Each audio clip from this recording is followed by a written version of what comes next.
What is up, gamers? My name is HamFam, aka Eric Hamill, and I'm coming back to you with another YouTube video. This time we're going to be checking out every single album I have ever heard. And when I mean ever heard, I mean from a single listening session front to back. I listen to these albums while they're doing laundry or driving or something like that, or just sitting down and listening to it. And I'm going to be going through alphabetically each artist and giving my thoughts, what I think about them, what I like, what I dislike, the whole kit and cadoodle. And before we start, I do want to explain two things. The first is that I put timestamps in the description so you can skip to each artist as you like. And also next to their names, I put stars indicating how important the artist is for me. And it's sort of a combination of how much I like them, how good I actually think they are, and how much of an impact they've had on my life thus far. And the second thing is that I kind of want to explain how I listen to music in general, and the best way I can come up with it is sort of like an analogy to TV, because I don't really watch many TV or TV shows. I kind of think of artists as like different shows, and then their albums as like different seasons. So when I listen to an album, it's like watching a season of a TV show or even like a short film. I kind of look at them as like a whole body of work instead of like a sum of its parts. So, and because of that, I really only listen to albums or songs that I seek out when I want to listen to them. I have no playlists actually. Well, I do, but the only ones I have are of live shows. I put the set list into like a little playlist so I can listen to it and remember when I saw somebody live, or when I'm just trying to show somebody an artist, I'll make a playlist of some of my favorite songs to show to them, because I know a lot of people don't really like to sit down and listen to full albums, but I do. That's what I do. And without further ado, let's go. And yeah, there's a lot of them, over 450, but let's get started.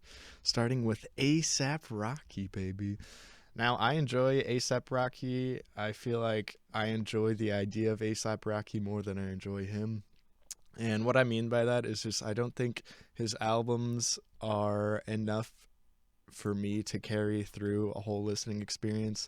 I do like how it's sort of like a sort of fuse with between old school hip hop and sort of like this new psychedelic phase that I guess he sort of started, but I guess like people like Travis Scott pushed further. But I do enjoy his debut, Live Love A$AP, a lot. I used to listen to that while playing Minecraft, and it's just a classic rap album. And then I also really enjoy Testing, because I feel like he put out some new ideas that were not, I wouldn't say like not mainstream or not too off kilter, but it was pretty interesting for him. And I like these two albums a lot. But again, like Long Live A$AP and At Long Last, those are perfectly fine albums as well, except especially when I'm listening to At Long Last, I listen to the first half and I'm like, all right, those were bangers. And then I'm like, damn, I also have 40 minutes left of this album, and I just kind of get burnt out pretty quickly. But I do enjoy a lot of his songs, and I always love when he's featuring on other people's songs because I love his voice. He's Lord Pretty Flacco Jordy for a reason. He is pretty great, and I'm looking forward to his future. Next up, we got Against All Logic, a little house / electronic instrumental producer, sort of along the lines of Aphex Twin, at least why I started listening to him, just because I was listening to I wanted to listen to some good instrumental music while I was doing homework and stuff like that, and I enjoy it, but I don't think it's enough to fully grasp me, not even for an album, but even like songs, because I feel like once I listen to the first 30 seconds of an Against All Logic song, I pretty much know how that song is going to progress throughout its entire runtime. And again, I enjoy it. I love the electronic elements. I love all the samples that he uses, and he does use some pretty good instrumentation, some thumping bass lines and hi-hats and stuff like that. But I don't know, it's okay. I do like the first one more than the second one, but it's all pretty good. And yeah. Next up, we got AJR. And I've always said that AJR is just 21 pounds if they drank paint thinner. And I stand by that. I think there is little to nothing redeeming about their music. I guess in a sort of sense, if you do turn your brain off and just listen to the melodies, it can be a fun time. But other than that, I don't I don't like AJR. They're just corny. They're millennial. They're cringe. They're terrible. Don't do anything new. Don't try to do anything new. And when they do, it just ends up sounding like they did it because they could and not because it sounds good artistically.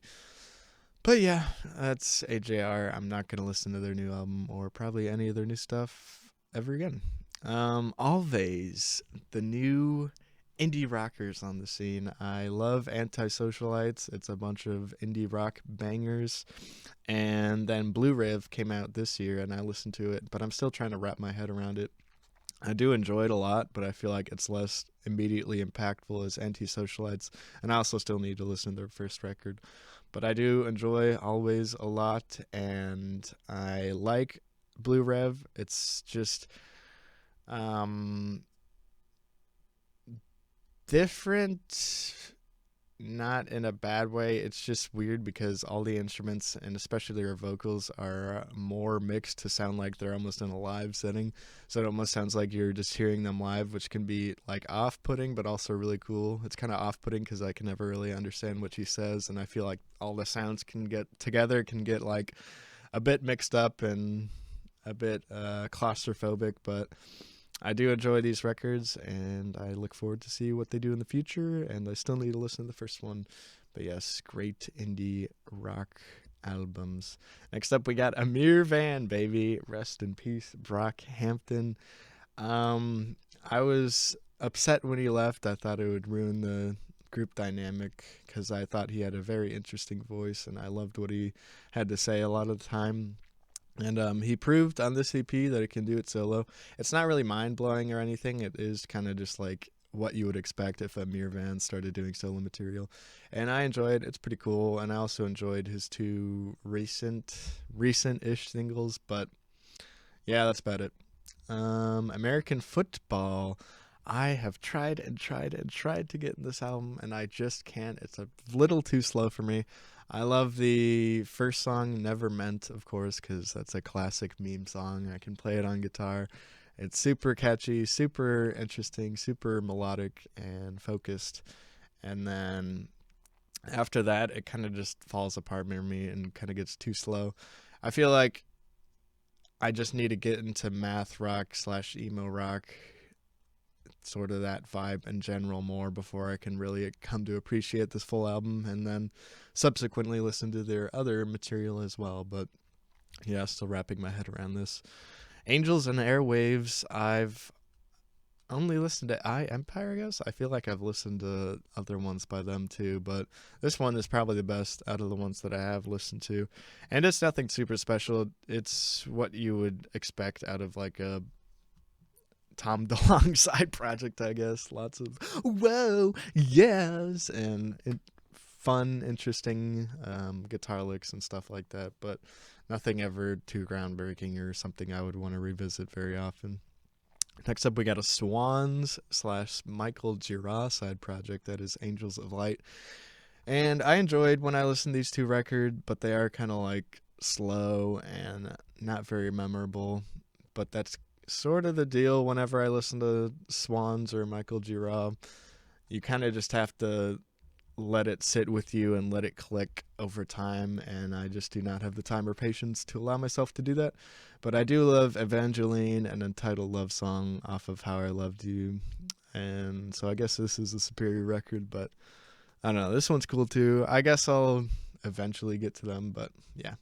Animal Collective, another band that I try to get into, but I just can't. I do enjoy Merryweather Post Pavilion quite a bit. I love My Girls in the Flowers? Is that what it's called? Hold on. Yeah, In the Flowers. Also Frightened, Summertime Clothes, Daily Routine. I love that song when he goes, in my brain. That part goes crazy. But yeah, I'll eventually get into Animal Collective, but I just really can't right now. I love the psychedelicness, like the, but yeah. Oh, I guess we're moving on to what I would say is our first heavy hitter, and that is, at least for me, and that is Aphex Twin, the glitchy. IDM electronic music producer who has made waves across the industry, and I love him a lot. I think Selected Ambient Works is amazing. So good. I remember first listening to that because I did want, again, like I said before, like electronic music to listen to while relaxing slash studying too. And I heard it and I was like, wait, this is like better than just background music. Like, this is active listening, cool stuff right here. And I think this album's amazing. Pulse with Crystal, so many good stuff on here. And then the second one is a little too ambient. I guess you could say it's in the title, but it's not as memorable as the works here, but it's still really good, and I use it whenever I really have to focus. And then I Care Because You Do, love that album a lot more acoustic instrumentation on it, a bit too loud, bit too noisy, and not really focused for my taste, but still really cool. And then Richard E. James album, I know a lot of people love this one, and I think I love it a lot too, but just not as much as other people would. I love Four. I love Finger Bib. That song is a banger. Girl Boy song. Great stuff. But I don't know. The other songs just don't do it for me. They're not as memorable, not as interesting to me. Next we got Come to Daddy, Flim, banger. IZUS, banger. The title track is also really cool. Good stuff. But probably my two favorites, which is kind of weird picks, are Drux and Cyro. I think Drux is just like a culmination of everything he did before into like one huge megalithic album, and before he went on hiatus, and it was a really good send-off. So many good tracks on this. Ford Husband, April 14th, Mount St. Michael, Kassendelek Clock / Verten. I can't really say the names, but I love it. And then I also really like his comeback with Cyro, because I feel like those are a lot more immediate bangers as opposed to just like soundscapes that he sometimes engages in, like Mini Pops. What a banger. Xmas Eve, love the piano lick, love the bass line. It's so good. And then the rest of the album is just awesome too, like the Cyro title track and everything else on it. I love. But yeah, Aphex Twin, love him. I haven't really, I guess you could say, dived into him too much though, because there are still a ton of EPs that I've not listened to, and of course AFX and his other acronymed or other aliases I have not checked out very intently, but I will sometime in the future, and what I have heard I love. But yes, now we're moving on to Arcade Fire, which is a very interesting band in my opinion, although my opinions do run along pretty much the consensus for what people think about Arcade Fire, and that is their first three are bangers, their most recent three kind of trash. And I would have to agree, because I was not able even to continue. I was not even able to finish their new album, I got through half of it, and I was like, all right, this is just the most cringe millennial electronic, not creative, trying to be super dramatic with ambient electronics soundscapes, but also trying to do what they've already done before. Did not like it at all. Could only get through half of it. And then I guess I'll go backwards. Everything Now is a little okay. I do like the singles like Creature Comfort and the Everything Now title track, but again, other than that, it's just Reflector is one that I probably need to come back to. I listened to it once or twice, and I remember it not being very memorable. But it was like, at least since these first three, it was a cool change of pace for them to do something different. But yeah. And then these three I love. I remember the first time I listened to the first track off of Funeral, Tunnels 1, the piano intro with like the little twinkling keys, and then the guitar lead comes in. I was like, okay, this is going to be amazing. And I was right. Neighborhoods 3, banger. Crown of Love, so good. It's all just amazing. And then same thing with Neon Bible, and I love how they went into like a darker direction almost, even though these are pretty dark. But yeah. And then I went to like a sort of indie rock and direction with The Suburbs, and this one's a little bit too big, but I love it a lot. Love Rococo, and then Sprawl 2 are bangers. So yeah, Arcade Fire, not really interested in what they're going to do in the future, but I do hold these 3 albums pretty close and near and dear to my heart. But yeah, Arcade Fire, pretty cool. Next up, we got, I guess you could say, another heavy hitter, and that is Arctic Monkeys, baby. And I first listened to Arctic Monkeys along the time that A.M. came out, because whenever my oldest brother Alex would drive me to middle school, he always would put pretty much every song on this album on in the car, so I knew it pretty much by heart by release. But I didn't really pay attention to Arctic Monkeys for too long, and then I started doing School of Rock in high school, and we started doing shows where we'd play stuff off of Favorite Worst Nightmare and Humbug and stuff like that. And I was like, all right, Arctic Monkeys is pretty cool. And then I really got hype around the time that Tranquility Base Hotel and Casino was coming out. And this album is actually the reason why I started keeping track of all the albums that I've ever listened to, but just because I was so excited to listen to it. And I love it. I guess I'll talk about this one. I love this one a lot, and I know it's super different compared to their other ones. It's a lot less rock, a lot more loungy, but I just was like so blown away at the time when I first listened to it. I was like, what? They can change directions like this and have it not sound awful? And I love it. I love Star Treatment. I love 1 Point Perspective. Bat Phone. World's first ever monster truck front flip. Like, what a name. And then they tried to do it again in the car to very effects. I love Body Paint. I love the intro track, but that's about it. It's just really slow. I hate the singing on this album. I think it's atrocious. And I think it almost takes away from like the novelty of how much I like this album. But anyway, we'll go to the other ones. I love Favorite Worst Nightmare a lot. It's a bunch of super fast alt rock bangers. And then same thing with Humbug, except a little more methodical, which I really like. My Propeller, ooh, what a banger. And Crying Lightning, so good. Suck It and See is a little too safe for my opinion. It has some good tracks on it, but it feels like they aren't really treading any new ground and kind of just doing what they already did, which is fine. I enjoy it, but yeah. And then their debut, I just can't get into as much as other people. I know a lot of people like this album. It's super high, super critically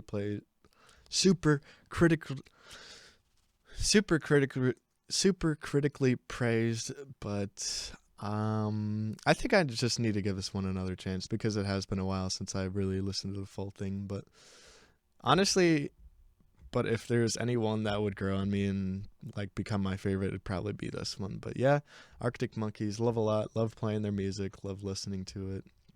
And I'm a little weary for them in the future just because I didn't really like this much at all. But yes, Arctic Monkeys, good stuff.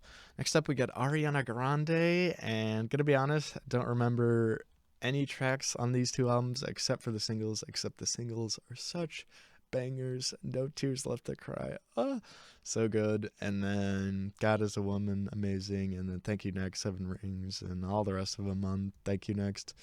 Yeah, I love the singles, but I don't really have much interest in listening to her other music. I know she's super talented and I love her voice, but it's just not, I don't think I'm really the target audience, which is weird because I'm not really a target audience for a lot of these artists that we're going to get into later. But yeah, just not I don't know, don't really care that much. Atoms for Peace, super group, got Tom York and Flea and some other people that I don't really know or care about, but I think this album's fine. I feel like it is. A lot of the Radiohead side projects just sound like what you would expect from a Radiohead sound project or side project, which is good stuff, but not really stuff that I am going to want to hear all the time. Awolnation. I remember listening to Sail pretty much every day when I was in middle school. I thought it was like the coolest song ever. And my brother would also play this in the car. This Kid's Not Alright, Shoestrings, all the bangers. I actually think this album is a really respectable debut, especially from like a pop electronic rock act to come out in like the 2010s. I don't feel like there are very many ones that are good, and I wouldn't say this is like too amazing, but I do really enjoy it. And then I also really enjoyed Run when that came out because it was on the CSGO music disc, and I love Run and Bad Wolf and a bunch of other bangers on this one as well, except he kind of changed his sound going into Here Come the Runs. When I first saw this album was coming out, I was like, no way, Awolnation. And I listened to it and I was like, I think I'm done ever listening to them again. And that's pretty much how I left it. But yeah, I enjoy what he put out in the past. Next up, we got BABYMETAL, Baby. And I actually love this album a lot. I think there are a ton of bangers, and it's actually very technically, at least when it comes to metal, very technically sound compared to what you think it would be from like a Japanese girl metal act. But it really works, but I also have not really much interest into going to their other stuff. Maybe somewhere down the future I probably will, but enjoy this album. Yeah. Boss, Milky Way. Mitchell Boer recommended this to me. I do not remember it at all except for one interlude that made me really mad because of how stupid it was, and I don't even remember what it was, but I just remember it was stupid. And yeah. Next up we got Bastille. A little too anthem rockish for me, but I still enjoyed myself listening to these records. I don't remember them much, but I remember thinking to myself, yeah, this is pretty but there's worse stuff out there, and that's pretty much my mood on Bastille. We got a real heavy hitter coming up, and that is Beach House, baby. I love me some Beach House, which is weird because originally I did not really like them that much. I remember everybody knows Space Song, and then I also know New Myth. When I first started listening to Beach House, I already knew Space Song because everybody knew Space Song. And then obviously Myth and Silver Soul in Norway off of Teen Dream. But I tried listening to their stuff and I just couldn't get into it. That was until Once Twice Melody came out when they were releasing that in parts. They released the first part late 2021 and I listened to it and I was like, yeah, this is pretty cool, but whatever. I'm just going to listen to it because I have nothing else to listen to. And then they dropped the second part to this album, and it just, something clicked, and it blew my mind, and then I went back to the rest of their albums, and I was like, bro, like, what was I missing? What was I thinking? I love the raw atmosphere on the debut. I love the acoustics and the smoothness of Devotion, and then I love how they cleaned it up and kind of mastered it on Teen Dream, and then made it more poppy and spectacular on Bloom, only to tone it down on Depression Cherry and make it more moody and atmospheric. I don't really like Think You're Lucky Stars. And then they switch it up again with Seven doing some awesome experimental rock and just like synth and craziness on this one. I love this one a lot. And then they honed it all again on Once Twice Melody. So I love pretty much their entire discography. Like, come on, man. Like, Levitation, bro. Like, that song is amazing. There's so many good stuff. They are so good at building and building on their songs instrumentally. And it's so wowing because what they're playing is super simple, but it just sounds so grand and so, well, like dream pop, basically. Sounds like dream pop, and it's very dreamy, very lovey, and I love them a lot. Super glad I got into them, and glad they clicked for me, and yeah. Next up, we got the Beatles, the best band of all time, and I know pretty much nothing about them, which is kind of disappointing because I really need to get into them. I listened to these about sophomore year in high school, which was like 5 years ago at this point, and I remember liking Revolver, thinking Sgt. Pepper's was pretty cool too, loving the White Album, and also semi-enjoying the Beatles, Abbey Road, but what was stopping me from really enjoying it was I was just like, this is old people music. It's not interesting anymore. And I sort of had that in the back of my mind the whole time I was listening to them. And I haven't listened to them since. And I'm an idiot because there are a lot of older bands coming up later that clicked for me despite their oldness. And I was just like, what have I been missing? And I know that'll happen to me with the Beatles someday, but that day is not right now. So yes, do very much respect the Beatles and can't wait to listen to them in the future. Beyonce, really weird because I've only listened to Renaissance, which came out, well, I guess last year at this point. But it's kind of a weird entry point for me because I know she went into more a dance direction, which isn't really what she did before.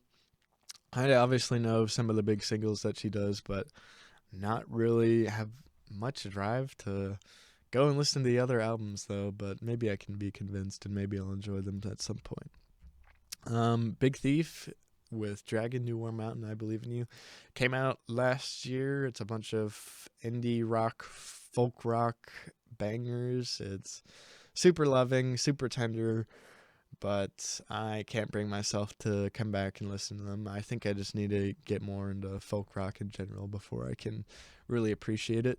Next up, we got Billie Eilish, and I actually love Billie a lot. And which is weird because I also originally did not enjoy it. I remember when she first came out on the scene around like 2016, 2017 with Ocean Eyes and then Don't Smile at Me. And she was still kind of a lesser known artist. I looked at her page and she didn't really have much buzz or followers at the time, but I knew a ton of people were talking about her, especially in like my high school music scene. There was a bunch of buzz, and I made a prediction. I was like, when she drops her first album, she's probably going to blow up and become like the biggest artist ever. And I was right, because right when Bad Guy dropped and then this album, she blew up, and I was like, called it.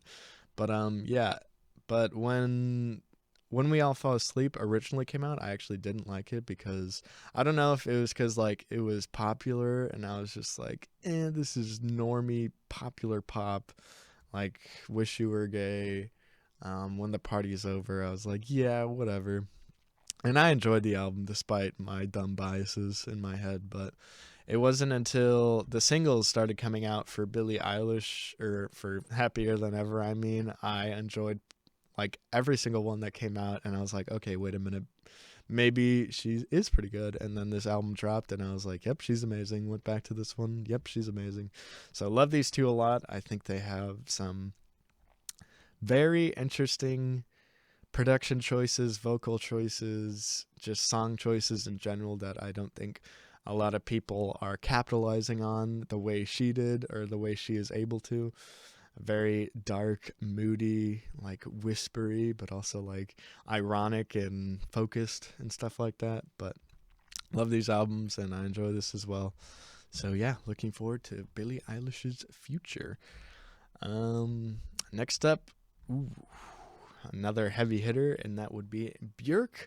And Björk is another one of those artists that I'm still trying to wrap my head around, and I think I like the idea of more than I actually like listening to her actually. But before we get into that, I do have to say Homogenic, Vespertine, Medulla, and even Post are like, and even Volnicura, I would say, are like pretty like amazing and mind-blowing.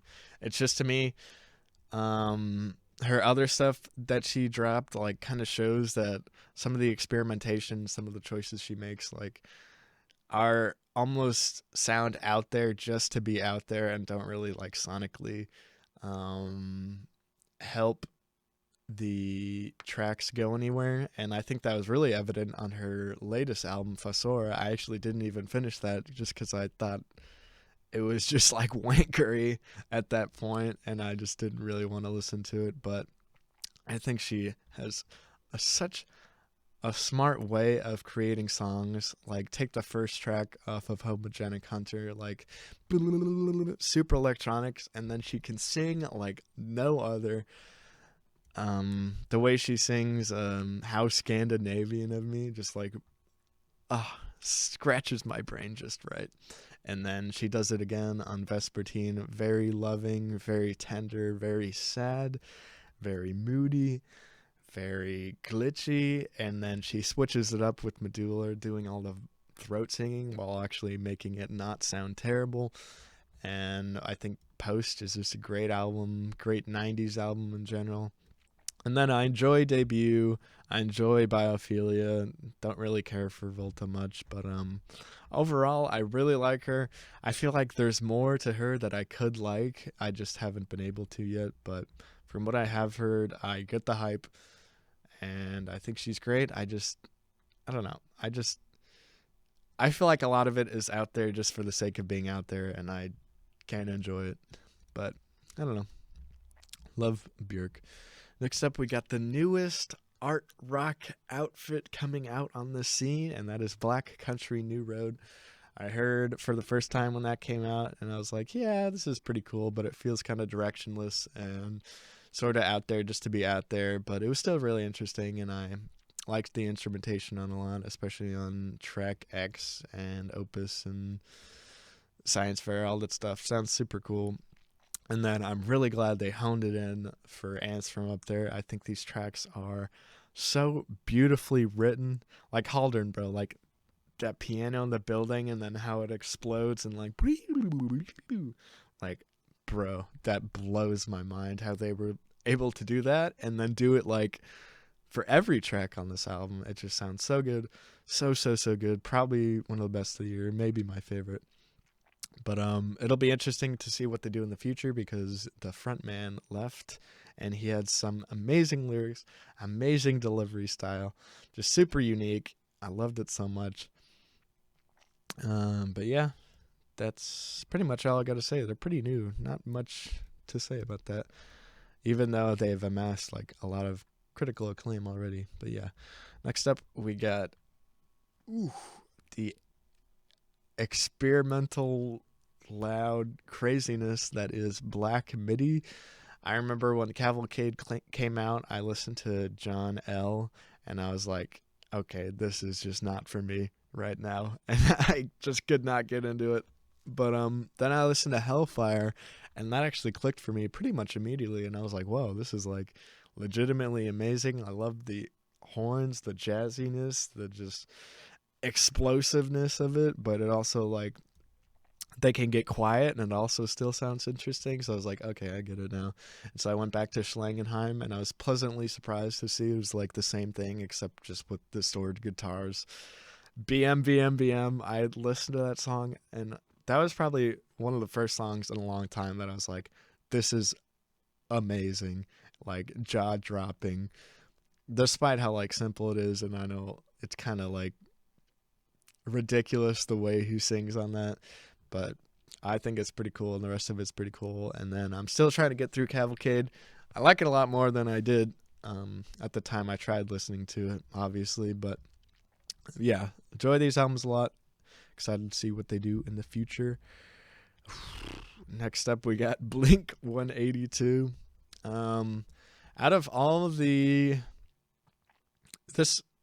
lot of people think like Blink 182 is generic, and I get that, but like out of all the pop punk bands that came and went in like the 90s and 2000s, there's a reason that only like Blink and Green Day like stayed relevant. That's because their songs are actually catchy and they're actually good. And I still think that. I think All the Small Things, What's My Age Again, like those are like fun, nostalgic bangers that are fun to play on just in like a band setting or just fun to listen to in any setting. And then I think they did a really good job like maturing their sound on their self-titled, like I Miss You. Like whoever thought before that they could write a song like that and still have it be relevant today. Like a ton of people listen to that. And then I probably got into them actually because of Neighborhoods, because around the time it came out, I don't know why it says 2016. I think it came out 2011. My brother played on the car, so I pretty much heard it on the way to school every day, sort of like AM by Arctic Monkeys. But I like this one a lot. I think Take Off Your Pants and Jacket is okay. I think it's just a rehash of Enema, if I'm being honest. And Dude Ranch is fun listen, but not really too crazy.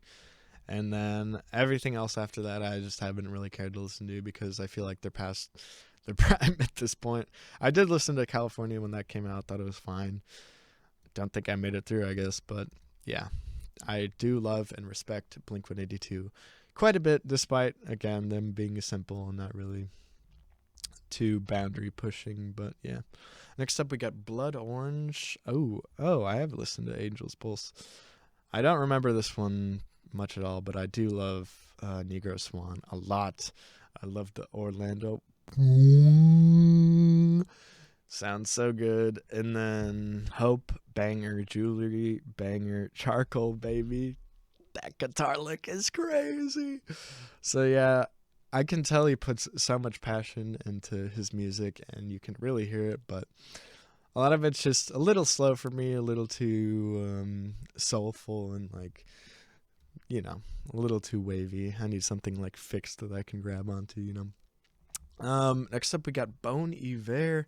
Just got into him this summer because my friend Nick Schultz was seeing him live, and I was like, okay, I've heard a lot about Bon Iver. I know a ton of people like the debut, and I know a ton of people like 22 a Million. So I was like, fine, I'll check him out. Listen to For Emma, Forever Ago. I liked it a lot, but I thought it was almost a bit overrated, in my opinion. I think the first half and the ending is amazing, but I think the middle drags with Wolves 1 and 2 and Blindsided. I do enjoy those songs a lot. I just feel like they don't really stick with you as much, especially compared to like his contemporaries. It kind of just sounds like more of that, but I do enjoy it. And then I like how he honed it on his sophomore self-titled. I love Holocene. The guitar tone on that is amazing. I mean, yeah, I don't even know which one I prefer out of these two, but they're pretty much equal, and I like them a lot. And they're super creative, super interesting song structures, awesome guitar tones. Love his singing style. How it's not really ever just him. It's kind of like him singing as in unison with himself, with like the stacked vocals. I think that's pretty cool. And then I was super surprised and super delighted when I heard 22 a Million for the first time. I thought the use of electronics was amazing, and I know it's like a lot of people think, oh, this is just basic indie-tronica, and maybe it is, but like these songs are so memorable and so well put together, in my opinion. I mean, just listen to the soundscapes on like Stratford Apartments. It's just like so much detail, and I love the use of auto-tune on his vocals throughout this album. I think it just sounds so good, super creative, and then I think I is just the lesser version of it, in my opinion. Still has a bunch of bangers. Hey Ma, You Man Like, and Naeem.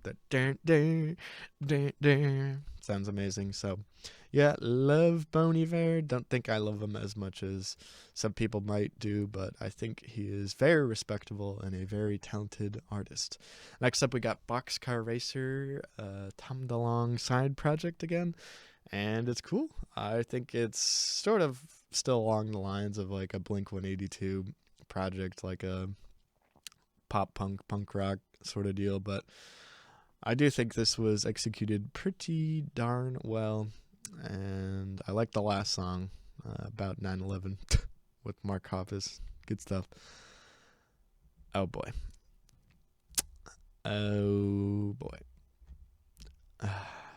Brockhampton. There is so much to say. All right.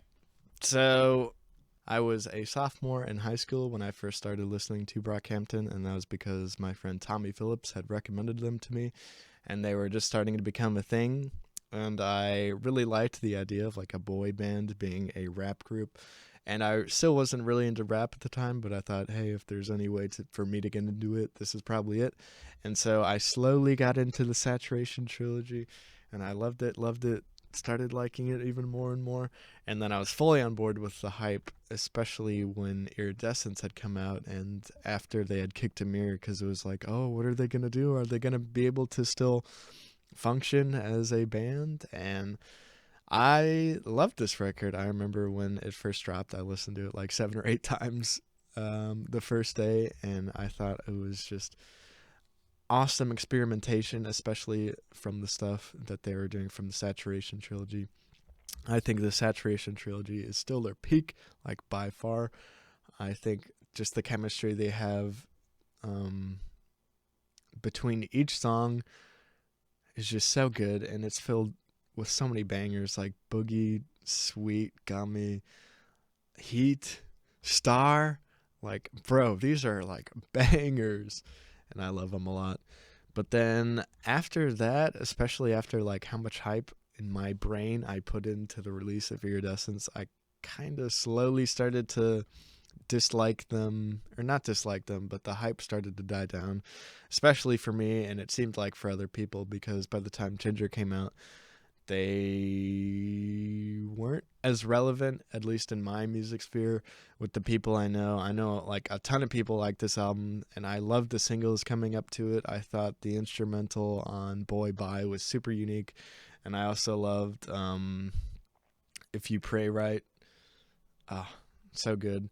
But when the whole album dropped, I was kind of like, yeah, this is cool, but they've kind of been spamming us, well, saturating us with albums for like the past 2 years, and I was kind of waiting for a break for them to sort of like recoup and do some new ideas, and I thought that's what was going to happen when Buzzcut first dropped for Roadrunner. I listened to that, and I was like, all right, maybe I can get hype for Brockhampton again, and they dropped Count on Me, and I was like, never mind, this is not the comeback that I was hoping for. And so by the time this had dropped, I was just pretty much checked out as a fan. I listened to it and I was like, yeah, this is cool, but whatever. And then I slowly got more and more irked with the band as time progressed, because it seemed like there was struggles internally with them that I weren't being very clear about. And then especially with Kevin Abstract tweeting a bunch of dumb stuff on Twitter and promising stuff and never coming through with it and having terrible merch. And I was just like, okay, whatever. But I knew it would be the last Brockhampton album when The Family came out. And so I listened to it. And then obviously TM was the surprise drop. And I was just like... especially after just listen to the Saturation trilogy and think about how good and nostalgic and fun those songs are, and then go to TM and just have your mind blown by the dip in quality that this group had. And it's kind of sad that they're breaking up, because I still think they can come out with like good stuff, and that's why I'm kind of excited for their solo careers. I am going to be checking out at least their first couple of projects, but I was just like, damn, like out of any band or artist that I've gone through at least in my lifetime, Brockhampton had the biggest fall off in my opinion, and which is unfortunate, but I still love these these 5, I should say.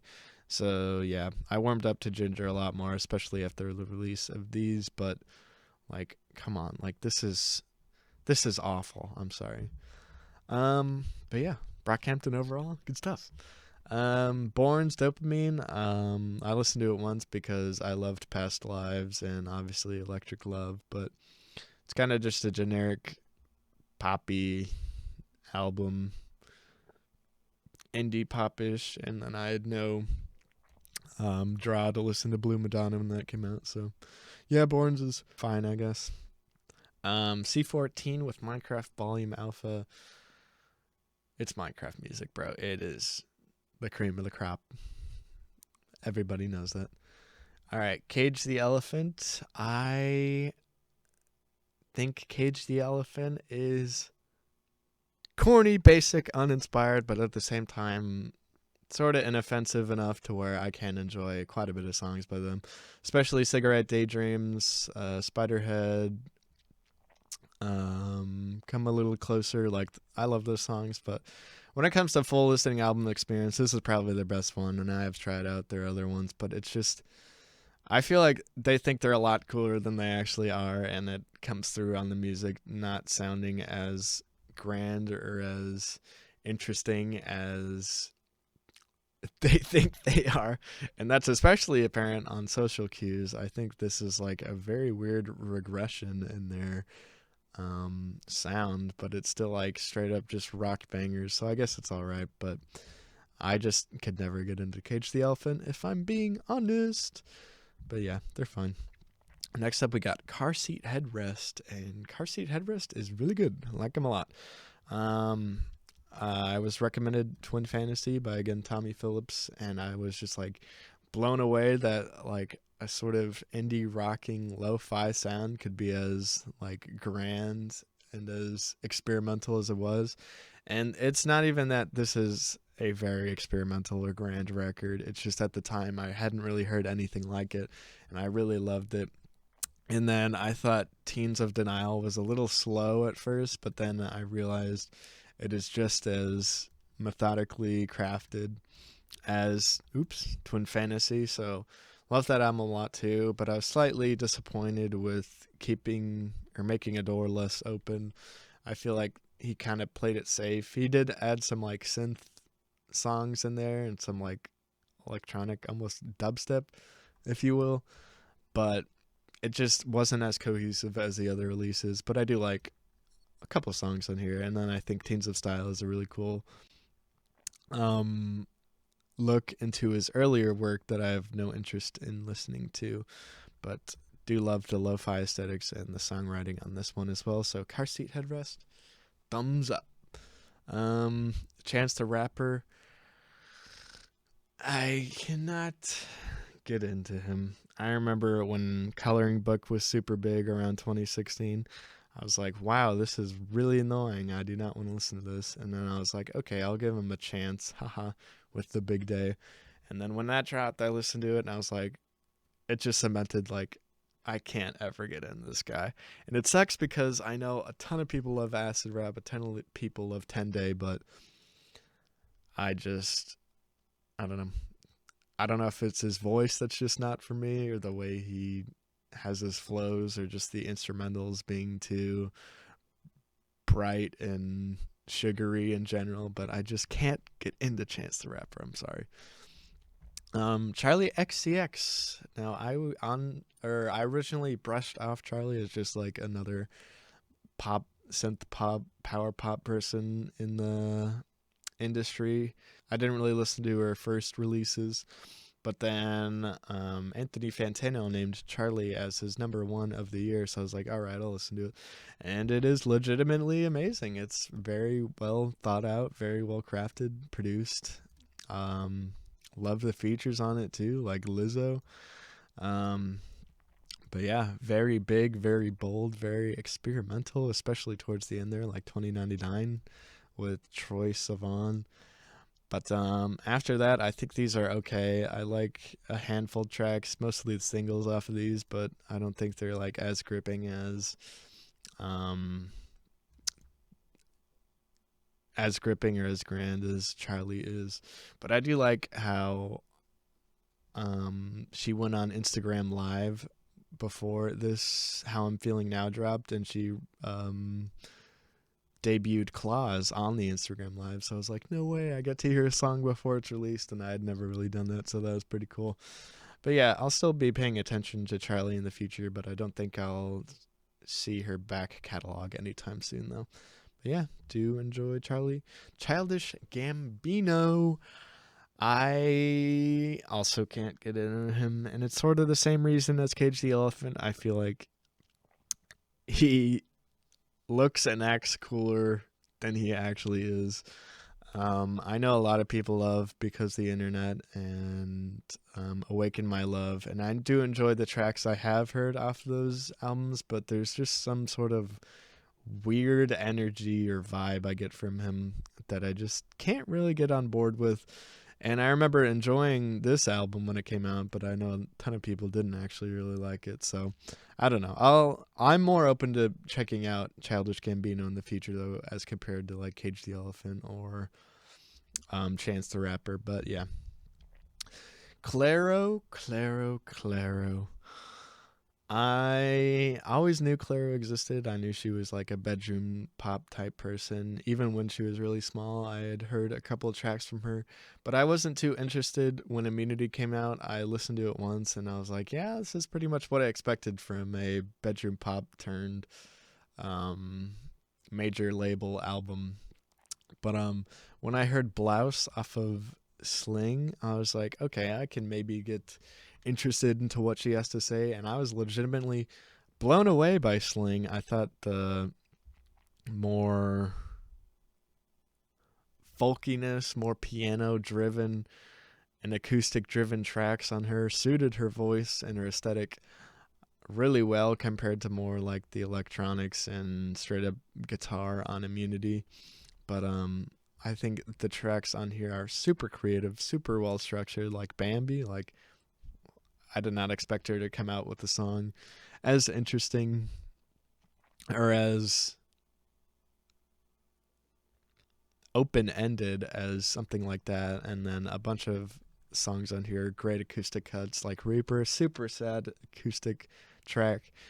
And it also made me appreciate actually Immunity more, because it sort of made me click how she was able to use modern sounds in sort of the bedroom pop area with like the, well, like auto-tuned vocals on one of those songs, and just like the straight up rock cuts to like Sophia and Bags and stuff like that, and North.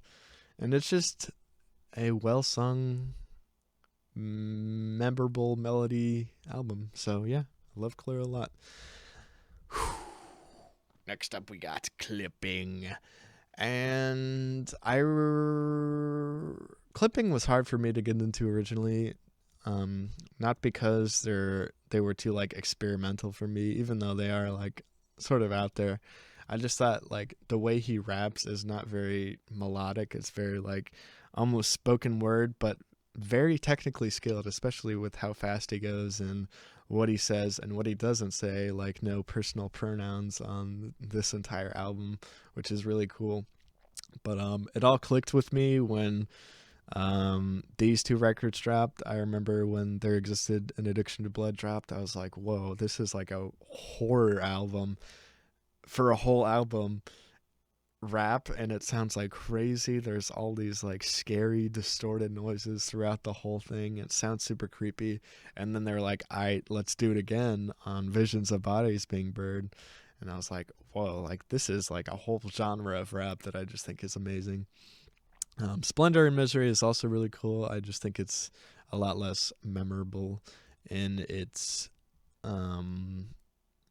ability to make a tune out of a song, I guess you could say. A lot of spoken word stuff on here. But yeah, this is full of bangers, and then these are just like, wow, like, woo, spooky. So love Clipping, love Clipping. Code Orange, I enjoy, but I don't think I'm ready for them yet, just because the screaming for me, like, this is the closest I've ever gotten to listening to a screamo band. And it's interesting because I love their instrumentals and their guitar licks, like Swallowing the Rabbit Hole, that goes crazy. Love that guitar lick. Or Forever off of this one. I think they have such good technical skill and know how to make like sludgy guitar sounds not sound like just a mess. But again, the screaming kind of turns me off. But out of all the bands that I've heard like have screaming in their songs, they probably do it the best because it fits the most and it's melodic and memorable, or at least it fits with like the tempo or the vibe of the song. So yeah, I'll try and get more and more into Code Orange, but we'll see in the future. Ooh, Coldplay.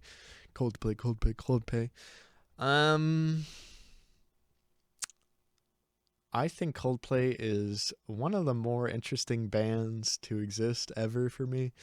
Not because I really like them or have a super strong opinion one way or the other. It's just that they're so popular and they're so hated on, but at the same time, I think that legitimately, like, A Rush of Blood to the Head or Viva La Vida, like, are legitimately amazing records, like front to back, just super well produced, super well written, super memorable.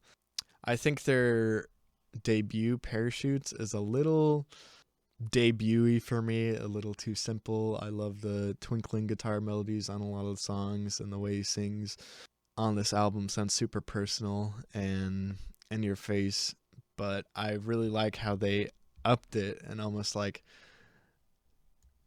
this feels like a jammy band, and then this feels like a professional band to me. And the songs on A Rush of Blood to the Head are just so good. Clocks, crazy piano melodies. The Scientist, super sad. Great build. Daylight, I love how like psychedelic and like moving that song is, like. But yeah, the title track is a banger as well. And then I feel like they regressed on X and Y, just like kind of doing the same thing that they always did, but just worse. Oops. But yeah, they kind of lost it after Milo Xyloto. Milo Xyloto is okay, but anything after that is pretty meh. I couldn't even finish Music for the Spheres, which was their new one. But I thought Everyday Life was just like a little out of their league, I should say. That's the best way I could put it. But yeah, I think like these two albums are just legitimately so good, and I get the hate that they get, but I also don't get it, because it's like they are a capable band, just they don't always use their strength to the best of their ability, at least when it comes sonically. I know they've already seen like a bunch of commercial success late in their career, so yeah, Coldplay, good stuff. Interesting band. D.R.A.M, Big Baby D.R.A.M. I listened to this once off of a recommendation from Tommy Phillips again, and it had some bangers. Money Machine, I remember, and one of the other ones. I guess Broccoli was on this one. I feel like there's another song that I like. Oh well, but it's cool. Danny Brown. Danny Brown. I like Danny Brown a whole lot. I think Atrocity Exhibition is so off kilter and so unique, especially with his voice, the way he raps, like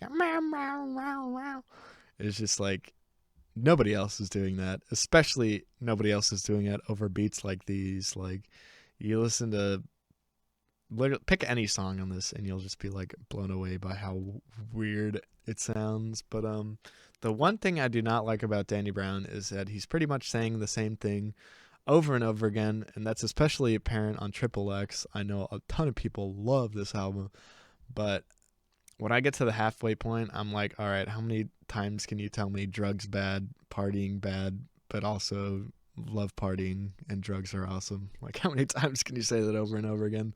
And then I also like Old more than most.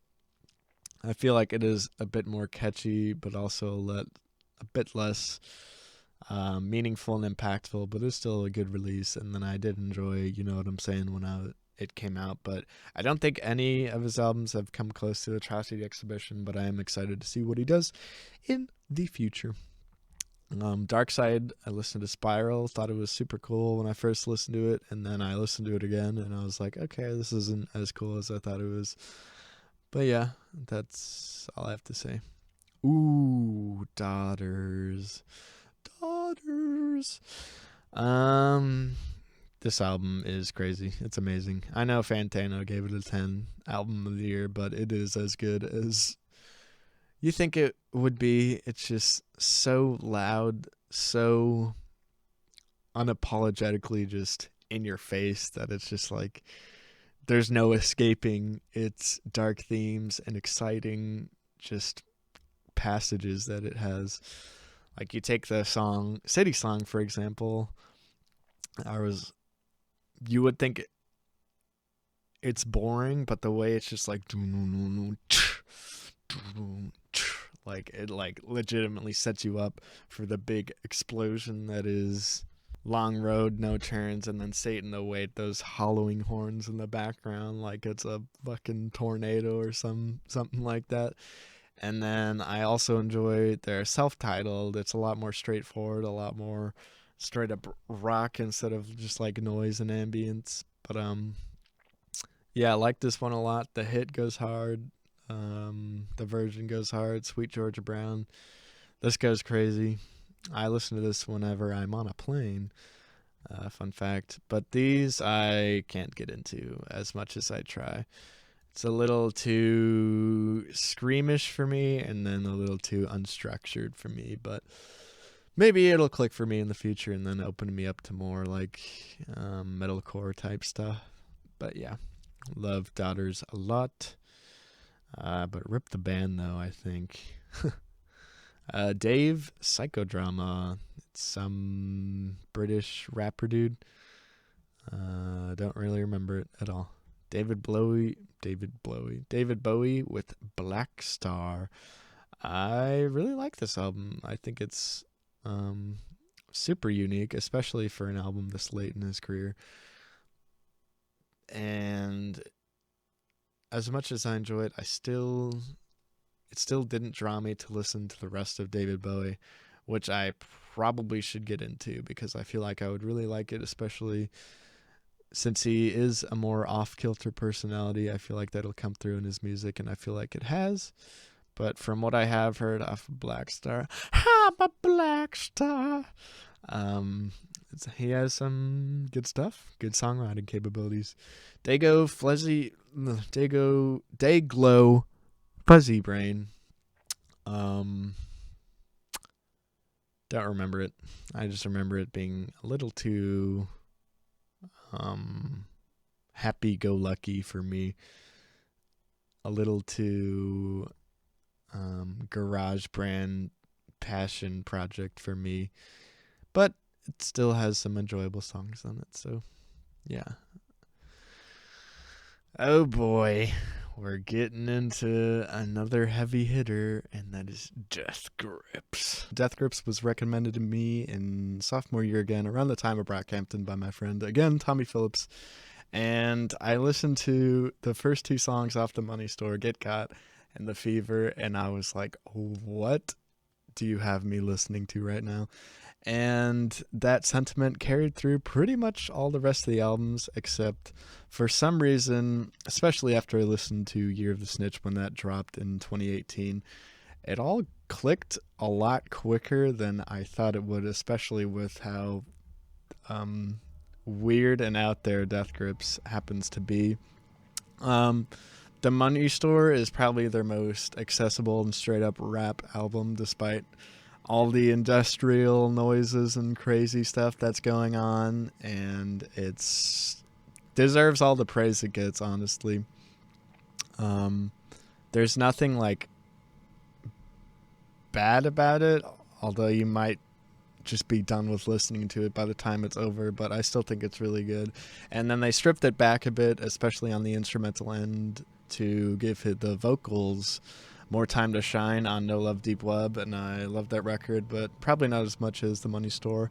And then Government Plates I love as their like black sheep in their discography, I guess. It has just a lot more it's a lot more electronically influenced in the way of like repeating instrumentals and phrases and stuff like that, more building a vibe than like a structured song with verses, but I still like it a lot. I listen to it anytime I'm in a hotel room. And then Fashion Week has some banger instrumentals, and then the powers that be. I love the Björk samples on the first half, and then how it just transforms into a rock album pretty much on Jenny Death. And this is probably my favorite out of the bunch, just because I feel like it has the most meat packed into one album. And it's probably obviously going to be like that because it is the longest. Interview 2016, more fire instrumentals. Bottomless Pit, probably the most like poppy or at least cleanly produced, but it's still like crazy and out there and difficult to listen to. But Steroids, another cool little moments in their discography. I love how quiet it gets, and I love how loud it gets. And then Year of the Snitch, I obviously love a lot still. Although it has like a weird mixing issue, in my opinion. It kind of sounds all muddy when, especially on the side of the drums, it kind of sounds like they're clipping at some points and like distorting, but it also like gives the album some sort of like character that's unique to the rest of them. But yeah, and then obviously Ex-Military is great as well. Love Beware, love Lord of the Game, and Tachyon.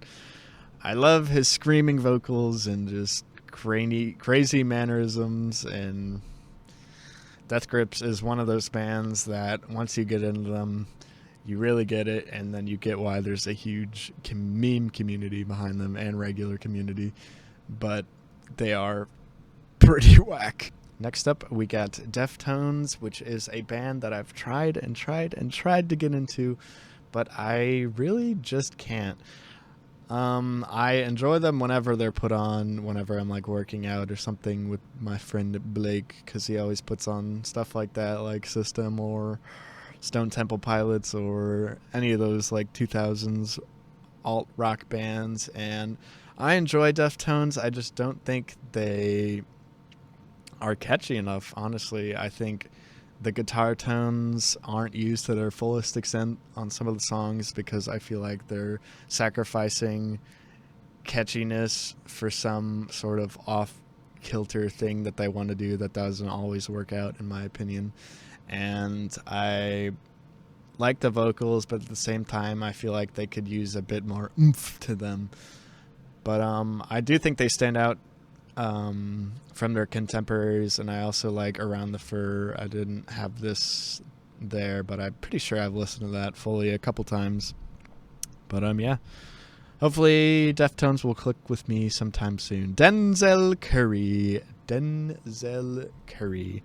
My enjoyment of him has waned over the years. I love Imperial. It's probably my favorite. I like how it's just straight up like just good produced hip hop. I love what he's saying. I love the memorable hooks, super memorable hooks, and the production is immaculate. I love his voice, and then he does the same great stuff on Taboo, and then a more commercial record like Zoo is obviously very nice as well. But then by the time we get to Melt My Eyes to Your Future, I feel like I need more of a change besides like honing in on the sounds he's already done. And like, I don't know, I couldn't get into this album. I just didn't like it very much. It's not that I didn't like it, it's just I couldn't get into it because I feel like I've heard it before and I'm struggling to see what's unique about it.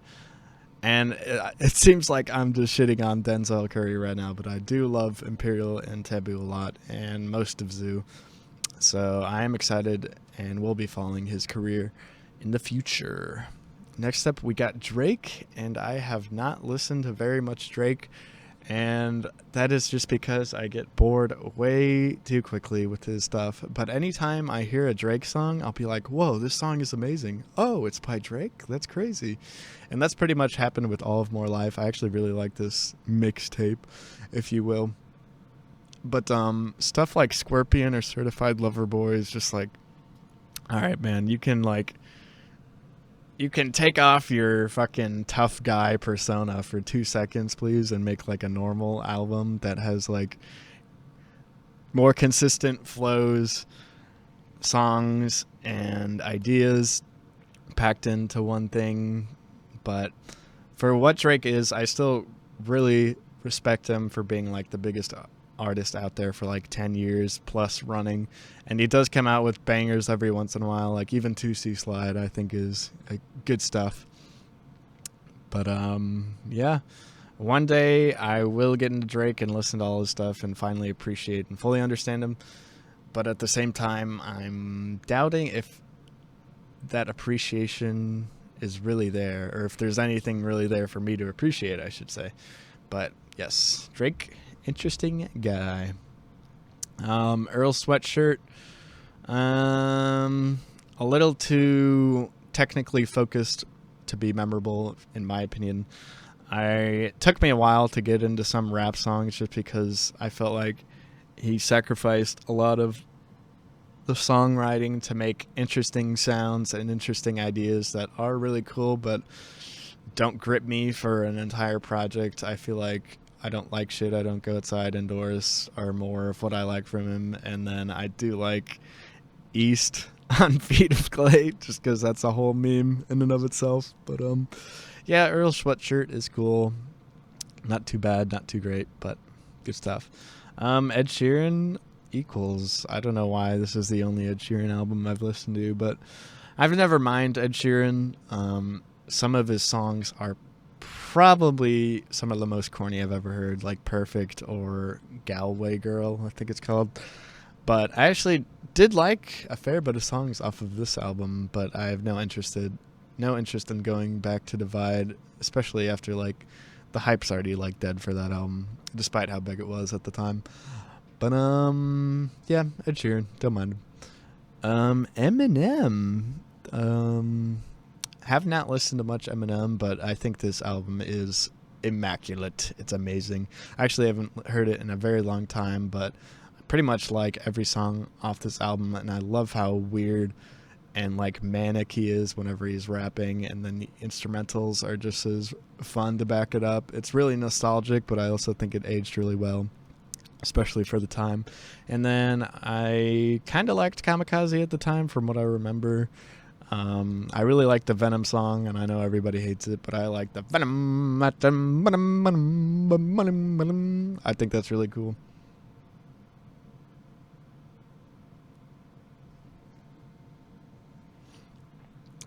But yeah. And obviously Eminem is one of the most famous rappers of all time, so I will eventually be listening to all of his stuff. But what I have heard, I really enjoy. And yeah, I love his manic nature, his classic beats, make some bangers sometimes, but I haven't been really paying attention to him too recently. Next up is EOB, an Ed O'Brien side project from Radiohead. And I thought it was good. I really liked Shangri-La when that dropped. I thought that song was really good, actually. And so I was super excited for this album. And it was just pretty good. I haven't really come back to it, but yeah. Another heavy hitter coming up, and that is Father John Misty. Oh my gosh. One of the funniest artists I've ever listened to. Each time I listen to one of his songs, it either makes me laugh, or it makes me cry, or it makes me feel existential dread. But either way, it doesn't really matter because it all just sounds so good. I love how he fuses folk rock, country, and sort of piano rock into one conglomerate of super fun, entertaining songs. I actually wasn't crazy about Chloe in the Next 20th Century, which came out this year. I thought it was his worst release by far, but Pure Comedy, I would say, is probably one of my favorite albums of all time. If not in the top 5 somewhere, I guess. But I just love the commentary that he provides on this album, as well as the soundscapes that he provides. I think it's just so good, so forward thinking. Well, I don't even think I could say forward thinking. It's more like he says what we're all thinking, but not like in a cringe way, you know.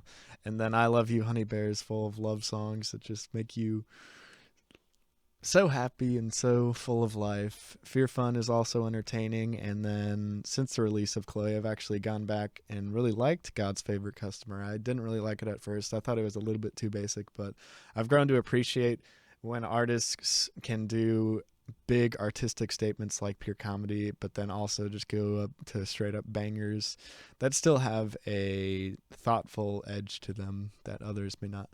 But yes, Father John Misty, love him. Love him, love him. Next up is Fiona Apple. And this is the reaction series that I've been doing on my channel for a bit now. And love Tidal, love Win the Pawn, love Fetch the Bolt Cutters, and my thoughts on The Extraordinary Machine have not come out yet because that reaction video has not come out. But from what I've heard from these albums, I love it so much, but I don't think it's like as groundbreaking, at least to my ears, as everybody's been saying. I love her voice and how confident she is in her lyrics and the way she sings. And then I love the piano instrumentals on Tidal, super smart. And then same thing with When the Pawn, just expanded upon. And then I love how off-kilter Fetch the Bolt Cutters is in comparison, with a lot more percussion, a lot more noises that aren't even really instruments. I don't even know what you would call them, but Yes, what I've heard from Fiona Apple so far is she is a good artist that has kept in rotation that I can't say about a lot of new artists that I listen to. FKA Twigs, I listened to this song or this mixtape because it came out this year and I thought it was pretty cool. This was my first time listening to FKA Twigs, but I like all the glitchiness and like the ethereal type club songs that are played on this. I don't really know how to describe them, but it was cool. I'll have to revisit her in a later time. Fleet Foxes, I enjoyed a lot of Helplessness Blues. I've only listened to their self-titled ones, but Helplessness Blues is amazing.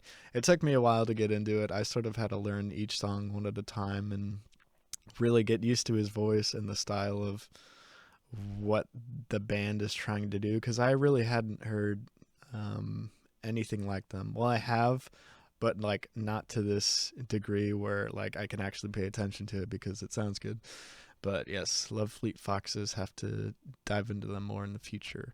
Floating Points, Fair London Symphony Orchestra. I remember my friend JT Gomrick telling me to listen to this, and it was interesting. I haven't come back to it since, but I kind of like how it's just like one central piano melody and then all the instruments around it, and then there's some awesome crescendos and really interesting lows. But yeah, pretty interesting. Flying Lotus Cosmogramma. I've tried to get into Flying Lotus. I really do like his instrumentals. I think they are very intricate and well thought out, but it's a bit much for me at times, especially when I usually listen to instrumental music when I'm like reading or something like that. You can't really do that with this just because it's like a in your face thing the whole time, but it is pretty cool. Next up, we got Foster the People, a band that I would say is underrated, but also overrated at the same time.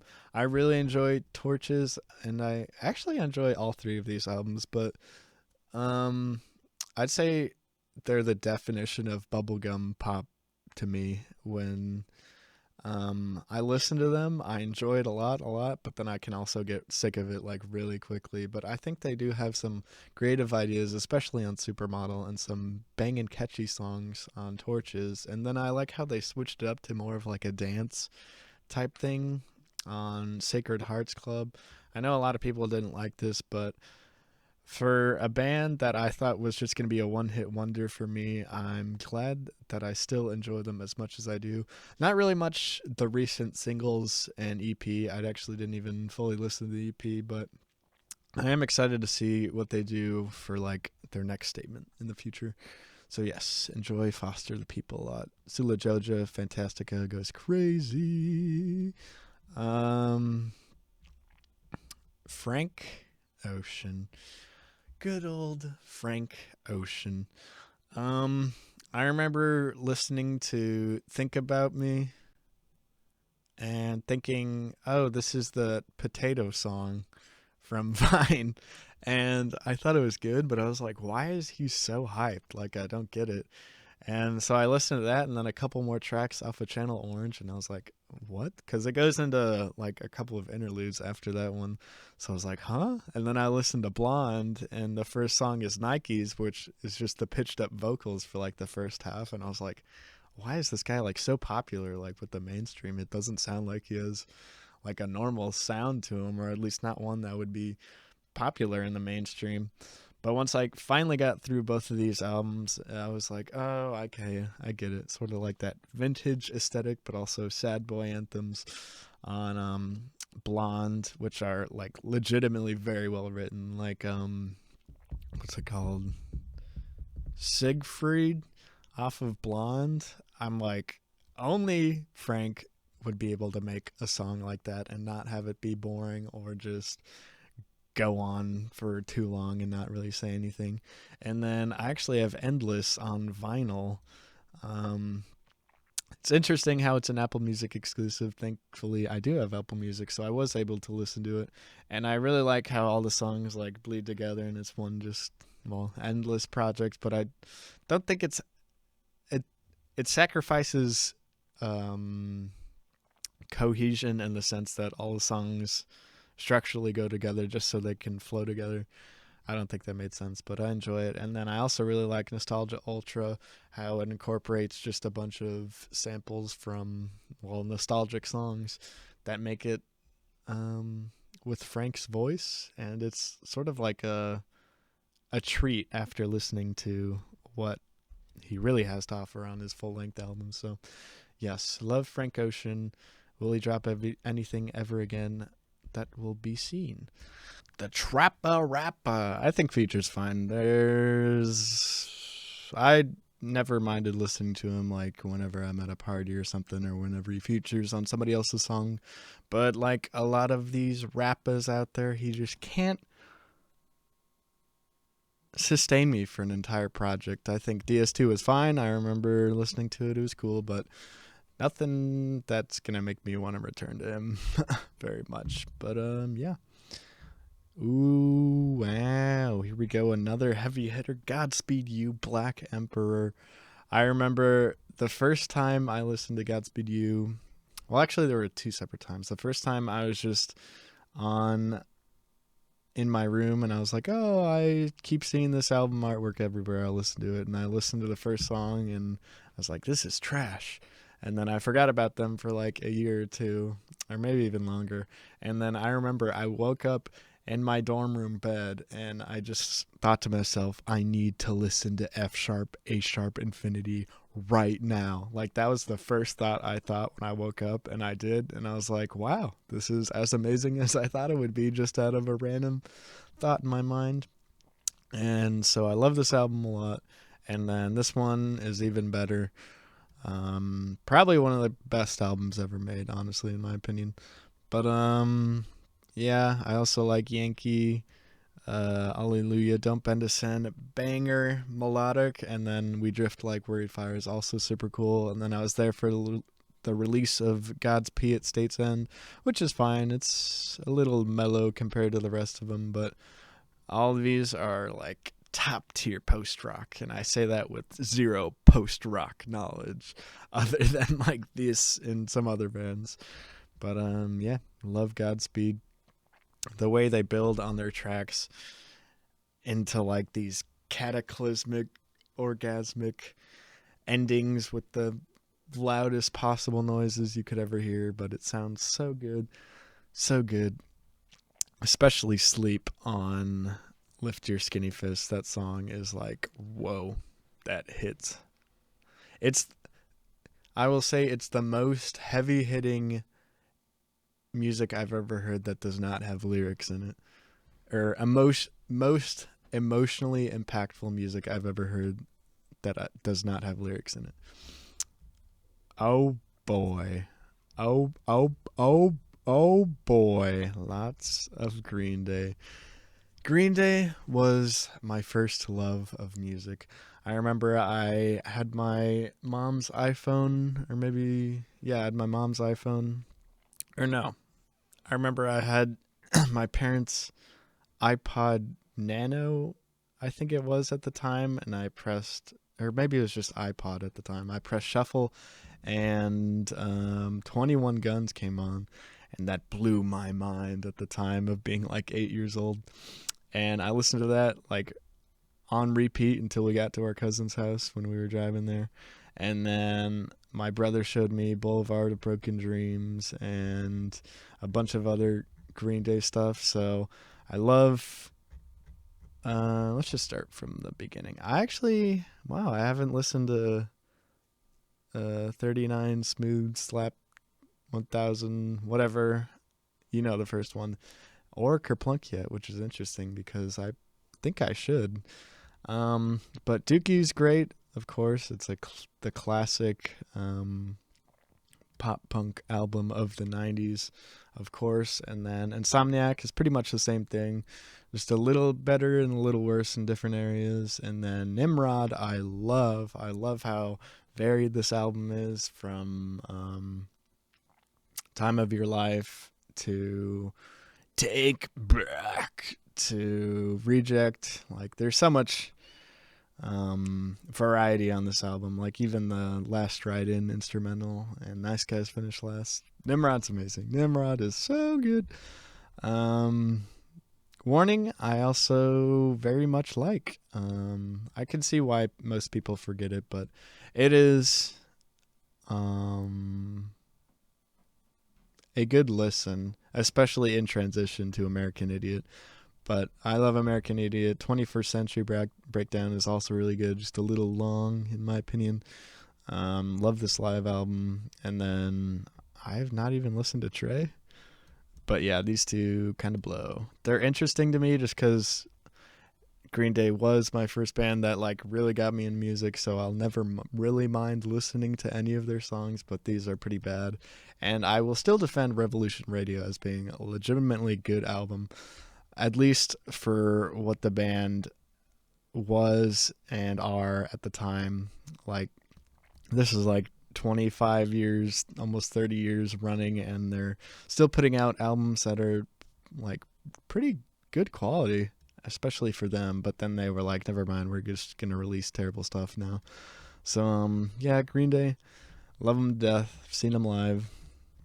Can listen to any of their songs. Super fun to play on guitar. Super fun to listen to. In perspective of being a guitar player, because I feel like they were the only band, this and Blink, that actually like used a distorted guitar in the way I wanted it to when I was a teenager, and that was just like straight up like power chords, like let me hear the distortion. And I think they sound really good, and they're very varied and very good. All right, Grimes. I really enjoy Art Angels. I think it's a phenomenal pop album. I think it's super good, but I just can't get into Visions very much, and I don't think Miss Anthropocene is very good. It has some bangers on it, but as a whole, I don't think it feels like a rehash of Art Angels, just worse, in my opinion. Like the first three tracks, I just don't even like on it. Like just the stupid "So Heavy" fell through the earth, and then another rap song in another language, and then "Delete Forever" has actually kind of grown on me, but I don't know. It's just like a meh song. Like this album starts off so meh, but I do want to get into the back catalog of Grimes in the future, but as it stands now, she's really hit or miss for me, and the most that's hit right now is Art Angels. It has so many good stuff. The title track, Kill vs. Maim, Pin, Reality, so good. Harry Styles is an artist that I enjoy way more than I think I should. I remember when Fine Line came out, everybody was talking about it, and I was like, what, Harry Styles is still going to be relevant? Are you serious? And I listened to it, and I was like, okay, I get the hype. Like, Adore You, such a catchy song. Lights Up, Golden, like, it's, I don't want to say, like, it is pretty generic, but, like, it does it in a way that it's like, okay, it's so formulaic that it's turned around and it's back to being good again. And same thing with Harry's House. I really enjoyed this, and I don't come back to the self-titled much, but it is still pretty cool. Sign of the Times and that one Kiwi song is kind of a banger, even though it's kind of cringe. But yeah. Health I got into because I saw the name floating around, and then they did a collab with Shoo Shoo, which will be coming up later. And I listened to this album, and it's pretty cool. It's like a weird, like futuristic, like think cyberpunk type rock type electronic type experimental stuff, and it's pretty cool. And that's about it. I don't really have that much drive to listen to their other stuff though. Highly Suspect, How You Fell So Far From Grace. These two albums, bangers. Love it, love it, love it. These, I thought like this would be the only modern rock band to actually be like rocking and be like, I want to mosh to this and have an awesome time. But then they were like, psych, we're going to do some trash now. And I actually don't mind this album. Like, I enjoy 16, even though a lot of people don't. And I think Canals is kind of cool, but like the rapping parts, the electronic parts, it's just like man, why couldn't they just stick to what they were good at? Because, like, The Boy Who Died Wolf, like, My Name is Human, like, they remind me of those, like, late, or I guess 2000s-ish, like, rock bands, but, like, just in a 10 years later updated sense. And I wish they continued with that, but they didn't. And I didn't even listen to their latest record just because I didn't care to. I gave like the first couple tracks a chance and I was like, nah, I'm done. Imagine Dragons, imagine making good music. They couldn't. Injury Reserve, can't get into them. Or at least I haven't in a while. I think I listened to this when it came out and I was like, whoa, that's pretty cool, but I don't know, not for me. At least yet. I will come back to them because I know they're pretty well known and pretty well liked, and their album, by the time I get to Phoenix, was pretty highly praised, and yeah, I'll be sure to check them out at some point. Interpol, Turn On the Bright Lights. I wanted so badly to get into Interpol. I was like, give me a new rock band that's like, but I listened to this album and it's pretty dang good. I like it a lot, but then I listen to their other stuff and I'm just like, give me something interesting, man. Sorry, but yeah. Jid. I do not like Jid as much as the critics do. And it's not to say I dislike Jid. I really like him. I think his flow is immaculate. What he's saying is super good. The instrumentals are pretty unique, but at the same time, none of it feels like all the parts are there for me except for something like tying it all together and making it super impactful and memorable to me. But again, really like this album, really like Slick Talk and Bredenim and System, but I don't know. There's nothing that keeps me coming back. Jack Boys, I did not like this album. I think Travis Scott is hype. We'll talk about him later, but yeah, I didn't really care for this much. Jack White, Boarding House Reach. I actually need to come back to this one. I remember listening to it at the time, thinking it was a little out there for me, especially from what I wanted out of a rock record I heard over and over and over, and I was like, yeah, this is good stuff. And then I listened to the whole album and it wasn't really like that. It was a lot more like spacious, maybe, I guess you could say. But yeah, I need to come back to this one and his other ones and the White Stripes in general, because I actually haven't listened to any of their albums, believe it or not. But yeah, Jay-Z, Kanye West, Watch the Throne. I actually think this album is not very good from what I remember. Obviously, Fellas in Paris is a banger, and there are a couple of other tracks on here that are also a banger, but I think Kanye West has had better creative success with other collaborations with other artists, namely Kid Cudi and Kid Ghost. But yeah, Joji, I love Ballad Ones a lot. I remember when it came out, I was like, Joji, Pink Guy, disaster music, Filthy Frank, he can't be making music. And then I listened to it and I was like, oh, okay, this is actually like pretty catchy, pretty nice. But then his style, I don't think translates to fully listenable, cohesive projects for me. Like, I enjoyed listening to Nectar, but there is nothing making me want to come back to it, and it almost feels even more derivative than Ballads 1, but I do enjoy Ballads 1 a lot. Yeah. Jon Bellion to me is if Disney, the corporation, turned into a rapper, and I'm not trying to listen to Disney rap. He's fine. He's harmless, but it's like, come on, man. Like, you can dive deeper than what you're doing here, man. Ooh, JPEG Mafia. I love JPEG Mafia. Listened to Veteran when it came out. It took me a while to get into it, but once I like got his style and his sort of like glitchiness and all that, like, I legitimately enjoyed it, and then I'm glad I did, because I really liked My Heroes Are Cornballs when that came out. I was super excited for that release.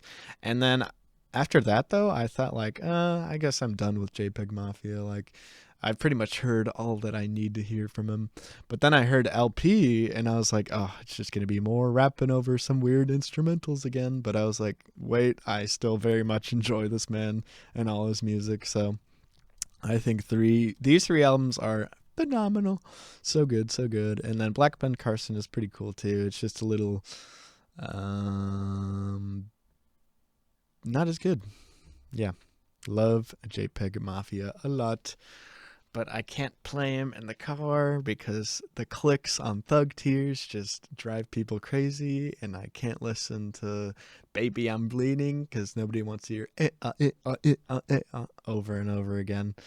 But I do like the more poppy tracks he has, actually, because I do like playing those to people, like Free the Frail and OG and Rebound. Like, those are some pretty interesting songs that you can play for people. Judah and the Lion Kids these days, I listen to them because they went to Belmont University and they had that one banger song like I don't even remember what it's called, but the rest of the album was not as good. Oh boy. Kanye West. Listen, man. Despite what he has to say about things and saying some pretty dumb stuff, he is mentally ill, and he also made Graduation, so I'm kidding though. But yeah, I think Kanye West is the most influential artist of my generation, of the last generation, of like the last, well, since he's been doing it since 2004. Like, it's crazy that he is just as relevant. Well, probably not as much anymore from this point going forward, but he was like the man from 2004 up until now. And I actually didn't even listen to him until like late high school, like junior year. That's when I started listening to him. I listened to the College Dropout. I was like, okay, this is like kind of cool old school hip hop, but transitioning into more weirder stuff into the 2000s, like more electronics and stuff like that, like better samples, different instrumentation for the beats. And I was like, okay, I can get behind this. And then Late Registration is pretty much the same thing, part 2. And then Graduation, pretty much the same thing, part 3. But I actually really don't like Graduation that much. I just feel like he has better songs, and Drunk and Hot Girls blows dick and nuts.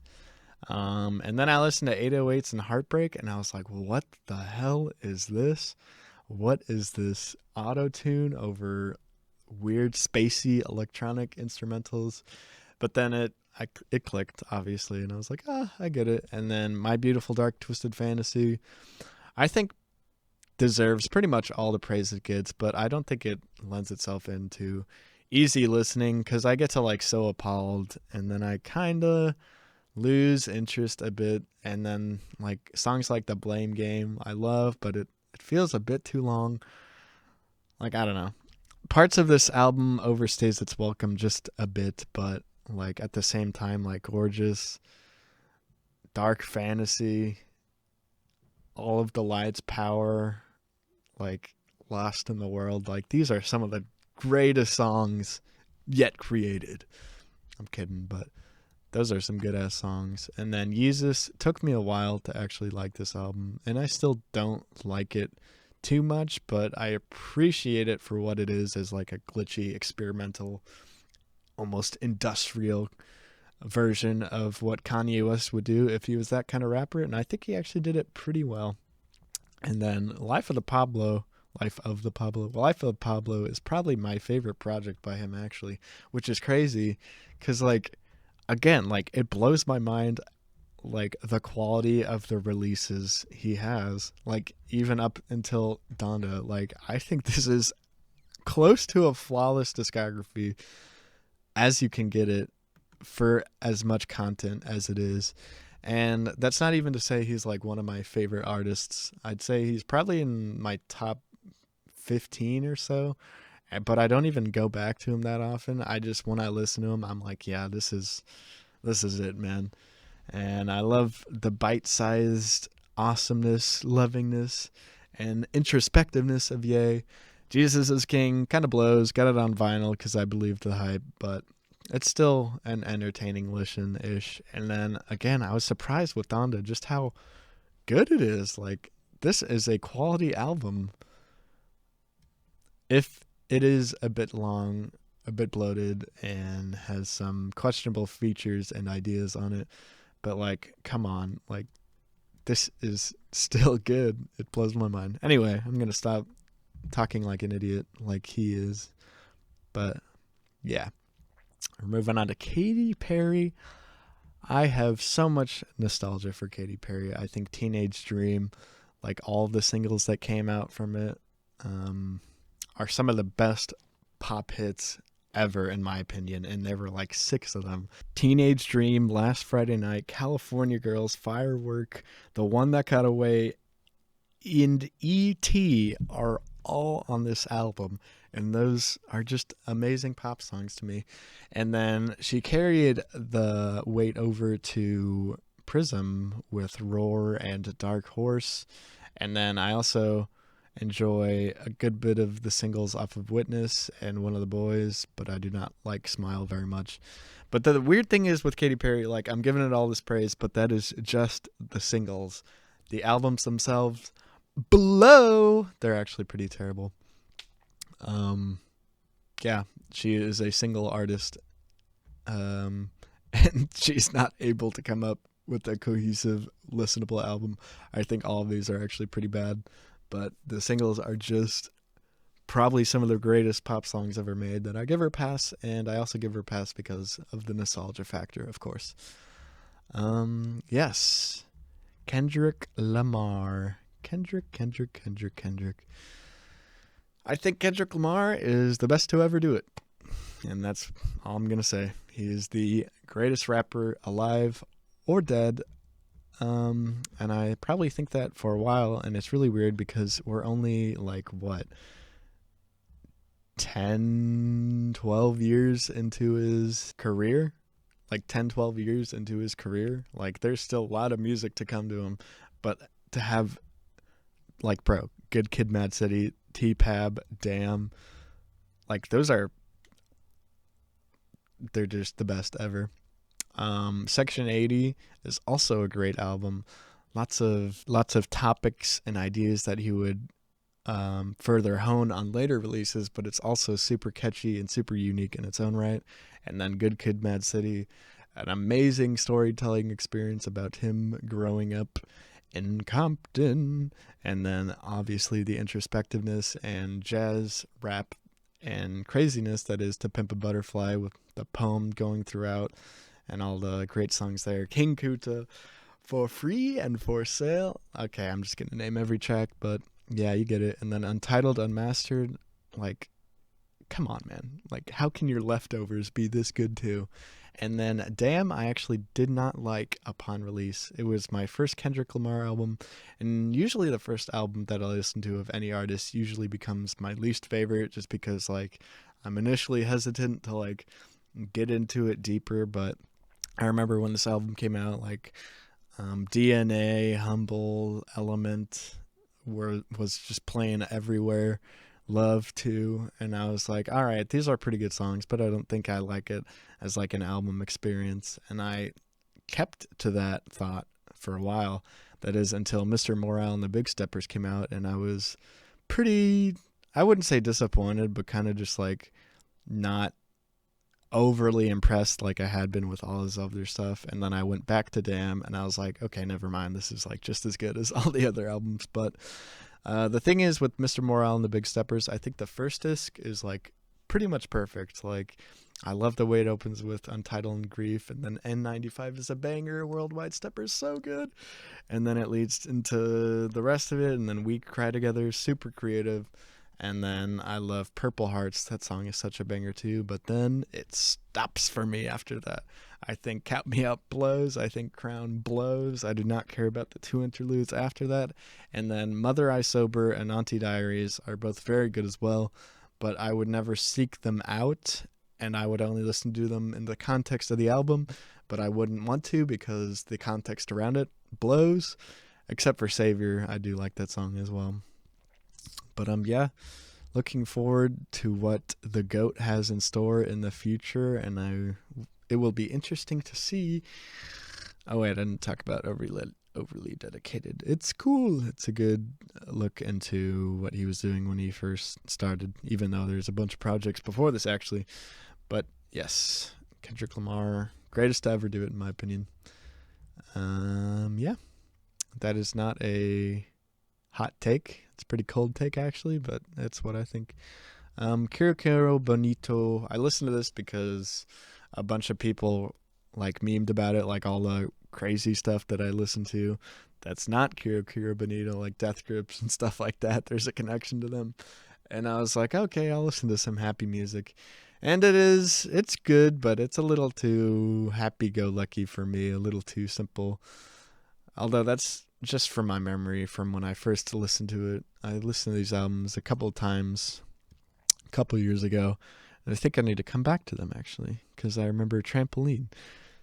First you fall down, then you jump back up again. That is a banger. Kevin Abstract.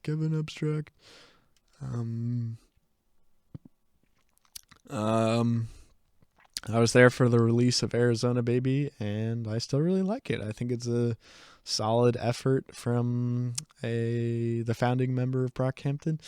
Has some bangers, has some introspective tracks. Nothing too mind-blowing, but it is very enjoyable all the way through.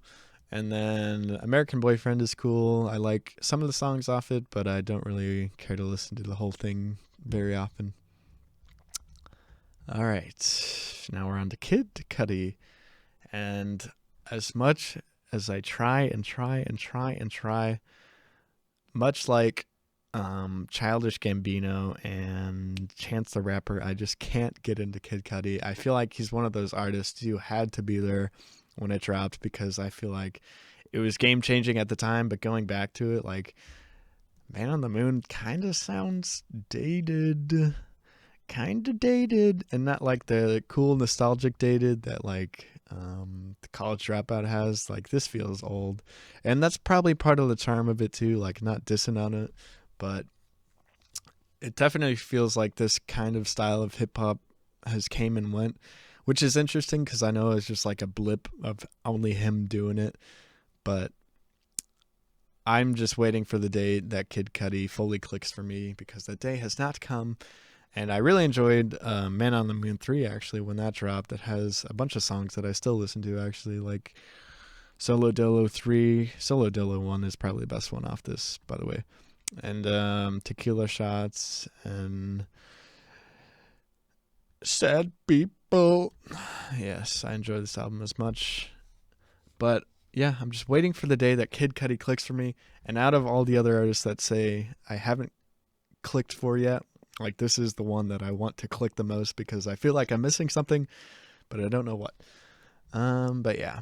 And then Kid See Ghost is obviously amazing. Better than all the other Kanye West collaborations. I think this is just flawless all the way through. It's 7 tracks. You really can't mess it up. Well, I guess you can, but they did not mess it up. Feel the Love. He made sound amazing. I just think it's really cool. And then, yeah, Free's awesome. I wouldn't expect to like that song of just somebody going free the whole time, but it sounds so good. King Gizzard and the Lizard Wizard. I think they're overrated. I really do. I do not think their music is that good. Maybe I'm just biased because I've only heard these 3 albums and that's it, but well, I also have heard a good amount of tracks from the other ones, but with the amount of content that they produce, I don't think they have the quality to justify it, if I'm being honest. Yeah, the riffs are cool. The ideas are nice. Um, the vocals are interesting as well. How he kind of sings like this sometimes, but I don't know. Nothing that sticks with me. Kyle, Light of Mine. This was our first album that my friend Tommy Phillips and I reviewed on our Instagram review page. And because I Spy was still a huge song, and I guess Kyle was trying to capitalize on that, but I think this album flopped. Um, yeah, I remember it being fine. I like the Alicia Cara song, and I like I Spy, but other than that, yeah, it's kind of lame. Lana Del Rey is an artist that I am slowly working my way through. I love Norman fucking Rockwell a lot. I think Born to Die is a bit too melodramatic for my taste, and that kind of turns me off to listening to the rest of her discography, because I feel like a lot of it is just gonna be like la la la, and I'm like, okay, like let's get to the good stuff. But yes, this album is really good. I re-listened to it a couple weeks ago actually, and I was like, yep, still amazing. So I will be making my way through Lana Del Rey eventually, but not right now. LCD Sound System is a band that I just got into this year. Or I wouldn't say that. I'd say I've actually listened to quite a bit of This Is Happening for a while now, but it hadn't really clicked with me until this year, like all of the tracks, and I'm just like, wow, this is like, if I was ever to be in a band and make a band, like this is the stuff that I would make. Just like so many instruments coming together that you can just pinpoint out one thing and like see where it leads you or see how interesting it sounds, but then you also have like 30 other instruments and cool sounds to listen to. I just love the way the tracks build, and his vocals are super unique, especially with the type of music that he makes. And yeah, I think This Is Happening is like the superior album, like by far, but I also think Sound of Silver is really good in its own right as well. And then I've also listened to most of American Dream and his self-titled debut, but not yet. I like to take my time. Taking my time. So yeah, like LCD Sound System quite a bit. Led Zeppelin I listened to because I was in a School of Rock show of Led Zeppelin 3 and 4. And I remember not liking Led Zeppelin at the time. Again, I have like this bias, like, oh, it's old music and it sounds like a bad recording, and that means I don't want to listen to it. But all that means is I'm turning off music that is legitimately good both then and now, and I feel like that is the case with Led Zeppelin. I really want to listen to Physical Graffiti. I might actually like react to that or something, but I know my dad likes that album a lot, and he likes this band a lot. And I think these albums are actually really good. But yes, still need to listen to more Led Zeppelin. Lil Pump. Why? When and why did I ever listen to this? Lil Uzi Vert, I enjoy the most out of the random rappers that come on at parties, just because like his voice is so classic, and he always has great melodic flows with like autotune and stuff like that, and the instrumentals are basic, but they're also like bangers every time. And I was there for the hype of Eternal Take. Thought it was cool, not too memorable though, except for like the first 4 or 5 songs. And then Love Is Rage 2 was all the rage when I was in high school. And XO Tour Life, amazing song. Neon Guts, 444 plus 222, pretty great as well. And I don't remember most of any of this, but I do like Lil Uzi Vert quite a bit as an artist that I would never seek out to listen to alone. This is like a purely listening with other people and having a good time type artist for me. But yeah, he's pretty cool in that regard. Oh wow. Lingua Ignota blew up for me this year. I remember when Anthony Fantino gave Caligula a 9. I was like, all right, I listened to it. And then I heard screaming, and I was like, okay, never mind, not listening to this album. And then he gave Sinner Get Ready a 10, and I was like, what? Like, is that music like that good? Like, are you serious? And I remember like, all right, I'm just going to listen to it until it clicks, or if it doesn't click, then oh well, I guess it's not for me. But like, wow, it clicked for me this year. Like, neoclassical dark wave, I guess you could call it. But the way she uses religious symbolism, lyrical themes, and musical themes, coupled with her terrible experiences in life, make for some very interesting music, and not just interesting music, but memorable and well thought out music that is just very emotionally impactful, but also not for everyone. I could not imagine showing Lingua Ignota to pretty much anybody unless they were just musically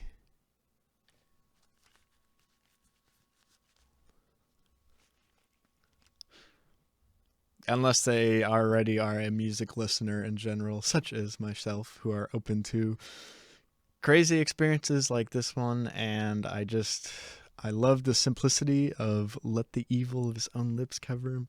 And then I like how she goes harder on All Bitches Die, and then she combines the two into an amazing album of Caligula, and then slows it down a bit more, but still keeping up with the just amazing content, lyrical themes on Sinner Get Ready, to culminate in another amazing project. And I'm very impressed with what I've heard, and I hope to hear more from her. I know she said she's quitting the Lingua Ignota name after this year, and either making music under a new name or doing something different, but we'll see. I love what she did, and I hope I can find another artist that will make me just go wow, like she did for me this year. So yeah. Next up, we got Linkin Park, and I have always enjoyed Linkin Park. I've always heard them coupled with the usual 2000s type rock people, and I always liked them, except I think their music is just a little bit simplistic, and once you've heard Hybrid... Oh, I just spat everywhere. I feel like once you've heard Hybrid Theory and Meteora, I kind of get the gist of Linkin Park, which is kind of a bad thing to say because I know they experiment a lot. Like, even on 1,000 Suns, it sounds a lot different than their first two. But to me, like, I get all that I want and all that I need out of these two. But I do want to listen to their other records, but that'll just come out at a later time when I am in the mood to. That's it. Just when I'm in the mood to, and I will. Little Sims with Gray Area. I listened to it once, and then I also tried listening to her newer albums, and I think it's fine. It's just cool stuff all around. Nothing much to say. Now we're moving on to Lorde, baby. And for the longest time, I said that Lorde was my favorite female artist, and I think I still would say that. My fanfare and love for her kind of waned a little bit, especially with the release of Solar Power, just because I was so hyped for that, and it was kind of disappointing. It's not terrible. I still enjoy a lot of this album, but it just wasn't as good as Pure Heroine and Melodrama. I still remember the first time I heard Royals in my brother's car again when he was driving me on the way to school, middle school, and I heard it and I was like, whoa, this is like different from the normal stuff that normal pop that I would listen to. And so I always kept that in the back of my mind, and then randomly one day I decided to listen to 400 Lux, and if I didn't like it, I'd never listen to her again. But I loved it because it's amazing, and this whole album is amazing. And then for the longest time, I didn't like Melodrama. Well, it's not that I didn't like it. I actually enjoyed it quite a bit, but for the longest time, I sort of held on to the fact it's not Pure Heroine. It sounds different and grand and more instrumentation and better all around, and I just didn't see that. So yeah, I love Lorde. I just referenced that South Park thing, and I didn't even mean to. Mac DeMarco Salad Days. Mac DeMarco, I was about to say overrated, but honestly I don't know enough of him about him or know enough of his music to really come to a solid conclusion. But I remember listening to this one and thinking it was fine. And Members Only XXX Tentacion presents. I guess that's a group. I guess I didn't even notice that, but it was probably pretty mid, and I didn't really care for any of the other tracks that didn't have X on them. But yeah. Now we're going into another band that blew up for me this year, and that is Metallica. And I've only listened through these 4 albums, actually, which is kind of interesting because I know their debut is loved a lot, and then Load and Reload are pretty lukewarm, but compared to the later releases, they are well received. So I definitely need to expand my Metallica music taste, especially with their new album coming out. But the ones that I have listened to, I'm so glad it finally clicked for me, because again, like with the other ones, it was like, oh, they're old and the recording sounds bad, therefore it's bad.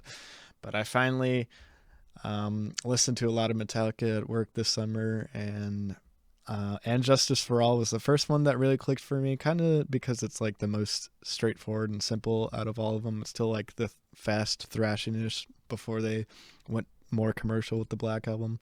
But I liked this a lot, and then once this clicked, it was only a matter of time before these two did, and I love these two pretty much equally, but I would prefer Master of Puppets over Ride the Lightning. Although I think Ride the Lightning has higher highs, I think this is just a better overall experience. And then I don't really like the Black Album, actually. I think it's kind of just boring, especially coming off of the past 3 or 4 releases, for that matter. But it's not a bad album. I really do enjoy the singles. It's just like, it's not the fast thrashiness, man. But yeah, I respect it a lot for what it did, because it is super culturally significant, and the band in general. All right, Metro Boomin, STL Hometown Hero, baby.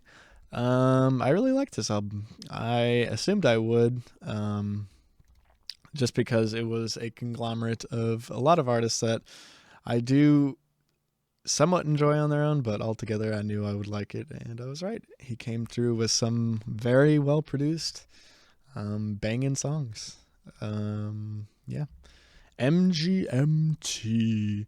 I was also introduced to MGMT by my brother Alex when he would drive me to middle school, and he would play Oracular Spectacular quite a bit, and then I branched off after that, and I didn't really like Congratulations at the time, or Self-Titled at the time, but then once the hype around Little Dark Age coming out started coming forth, then I really enjoyed them all, and of course love this album. I don't think it's amazing, but I don't think it's good. I think it's very great. All right, that's what I think about MGMT. I'm really excited to see what they do in the future, because I know like these first 2 were more like psychedelic and rock, but now they moved to more of like a synth pop type thing. But I don't know where they go from here. Miley Cyrus, don't remember why I chose to listen to this, and don't remember it, but I never really minded Miley Cyrus's popular songs. I thought her career was dead until she released Malibu, and I was like, oh, that's kind of a fun song, and then I heard it everywhere, and then she's continually releasing music, I guess, so that's cool. Microphones, The Glow Part 2. I've listened to this album like 7 or 8 times, and I could not tell you a melody past like the 6th or 7th song.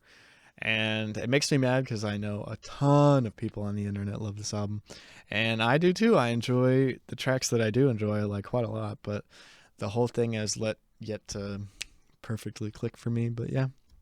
Modest Mouse. I thought that kind of the same thing with The Glow Part 2. It's like, I get that it's good and I hear it, but at the same time, I don't know. This like style of music, like all throughout here, is really cool, but at the same time, it's a little slow for my taste, and it makes me mad because I feel like I'm missing out. But Yeah, I love Float On. That's a banger. Yeah. Mount Erie. Phil Everum of the Microphones side project. Well, I guess it's its main thing though. But this is a great album. I love this. Super sad, super emotional. For the longest time, I didn't really get the emotion on it. I thought it was kind of like a blank face of a mourning period, but like now I get it. That's how it is. It's kind of just like emptiness and sadness and nothing else, because usually when you think of sadness you think of, oh, I'm so sad and it's so dramatic and things are happening, but this is true empty. Life sucks but it's also amazing music, so that's cool. And then I enjoy a couple of tracks off the Dawn, but yeah.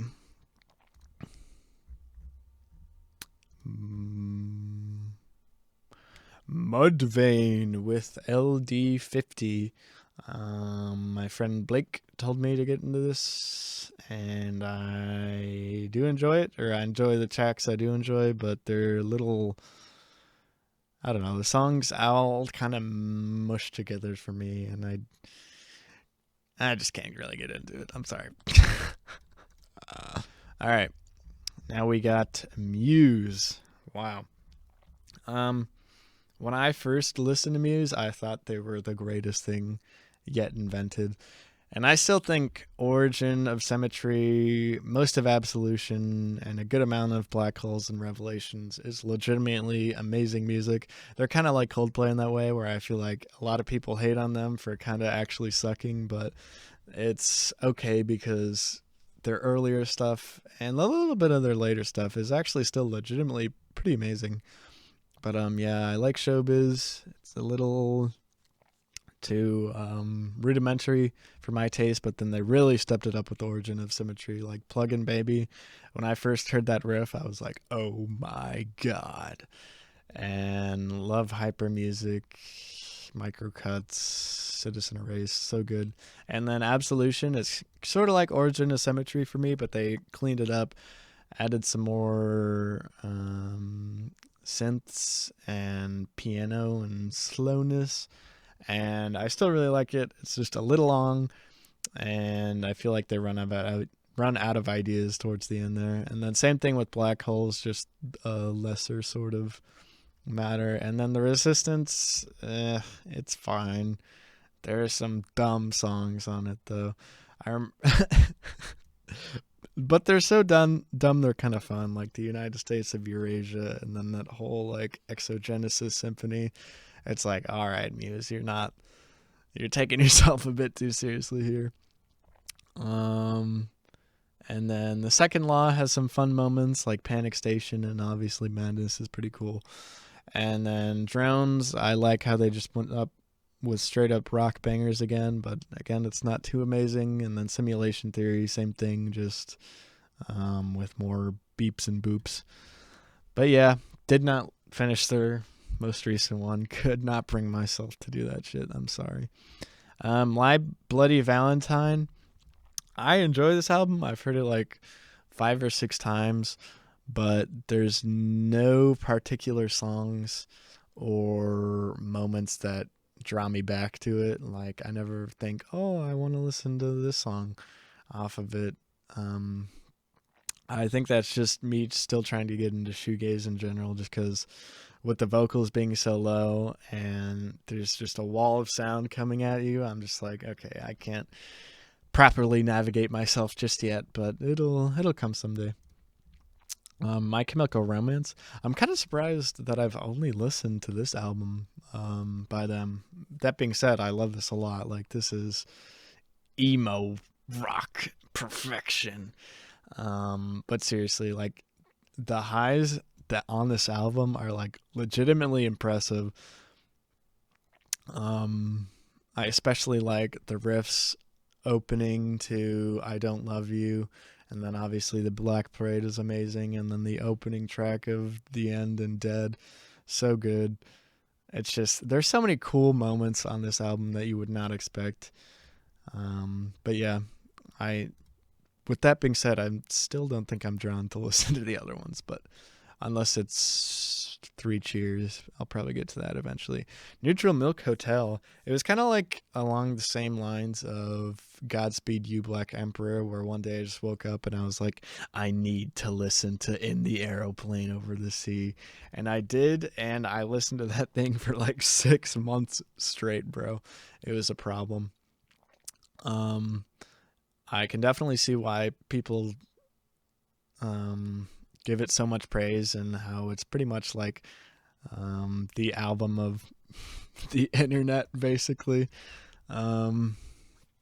Super beautiful, super gorgeous, super simple, but at the same time, the way he sings and the stuff he sings about just paint such vivid pictures. And I love the instrumentation, the bagpipes on Untitled, and just the pure distortion on Holland 1945. It's just got some amazing moments. And then I'm slowly getting through On Avery Island. I want to slowly go through Neutral Milk Hotel just because they don't really have much material. And I want to savor all the moments that I can from them. So I've listened to this quite a bit actually, but I kind of do other stuff while I'm doing it just so it's properly ingrained before I give it my final listen. Nine Inch Nails, a band I can not get into, even though I try and try and try and try. It's just a little too bangy, a little too noisy, and not enough direction. But the stuff that I have heard, I'm like, whoa, this is like pretty cool. Like Piggy, The Becoming, like The Hand That Feeds. This definitely is a very good and respectable album, but it's not for me just yet. I feel like it'll click some point. Nirvana. I've always said for the longest time, I think Nirvana is overrated in terms of their actual musical content, but in terms of their cultural impact and influence on other bands, and the fact that their songs still are pretty amazing. I can't hate on them too much. I still listen to them a fair bit amount. I love how simple the songs are usually, except they add in a lot of elements that are were sort of off kilter within the mainstream, but still were able to be successful within the mainstream. And I like how he sings about he's the one who likes our pretty songs and he likes to sing along, but he knows not what it means. I feel like that's a good fit for this band, like a good description for it. But at the same time, I don't think they're that serious, and I don't think they're that great. But that being said, love the riffs. Dave Grohl's beast. They put out some great material, and yeah, sort of contradicting opinions I have about them, but yeah. Olivia Rodrigo, Sour. For the longest time, I did not want to listen to this because I was just like, she's just the modern day Lorde, but Lorde did it better. And I still think Lorde did it better, but I now see that I was wrong, and it is a very enjoyable album, and it has its own identity, which is pretty cool. It's very teenage, it's very angsty, all those teenage moody descriptions, all that, but at the same time, it's very fun. It's very heartfelt, a little too corny to be too heartfelt, but still pretty good. Panic at the Disco, I think, sucks. I think that this is a controversial opinion, but I Write Sin's Not Tragedy. I hate that song. I hate it. I never want to listen to it again. And don't remember anything from Pretty Odd. Don't remember anything besides, again, that song from their debut.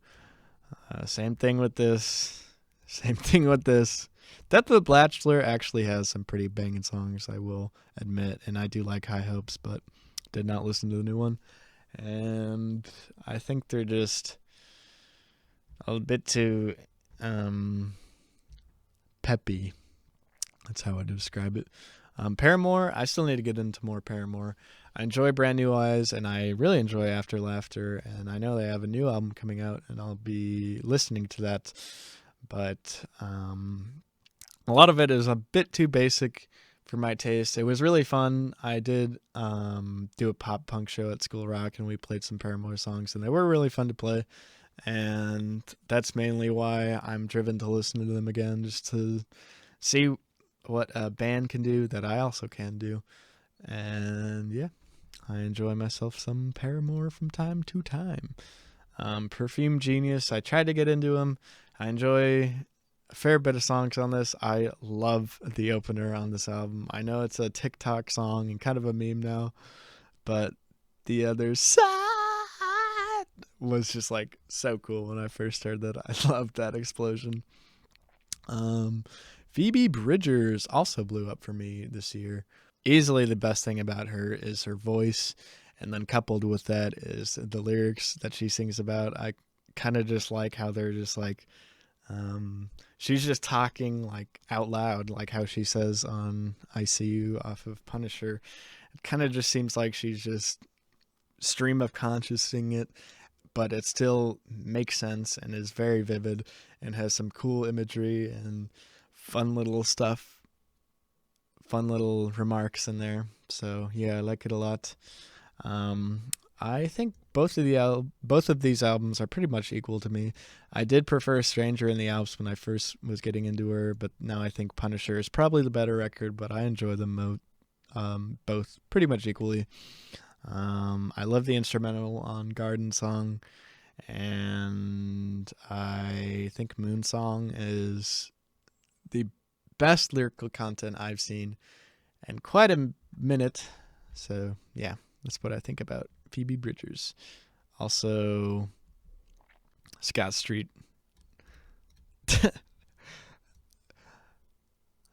Now that I'm thinking about it, Scott Street like hits pretty hard too lyrically, and it's pretty funny because it's not like framed as a sad song, but like it's like damn.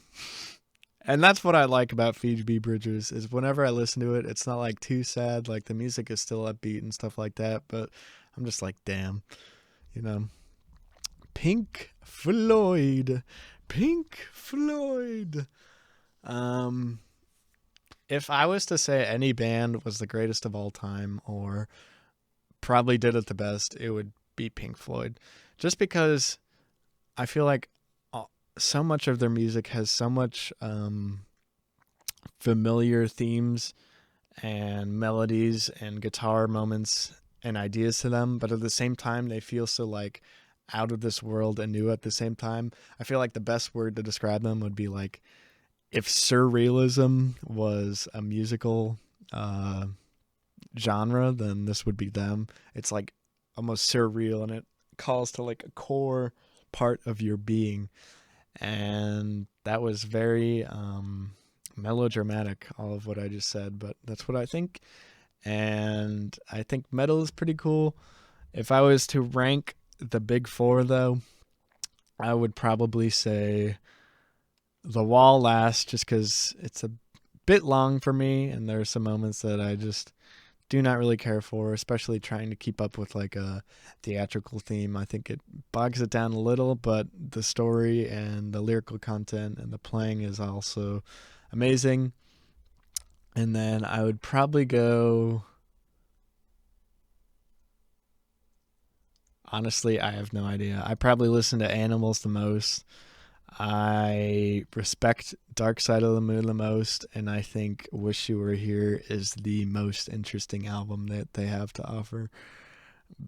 But I'm not sure which I prefer, so I'm just going to leave it at that. Playboy Cardi, baby. I first listened to Playboy Cardi, and I thought people were joking with how much they enjoyed him. I remember sitting down and trying to just listen to Die Lit, like in my bed, like, okay, like, is it going to click for me? Like, what's going on here? Like, most of this just sounds like trash.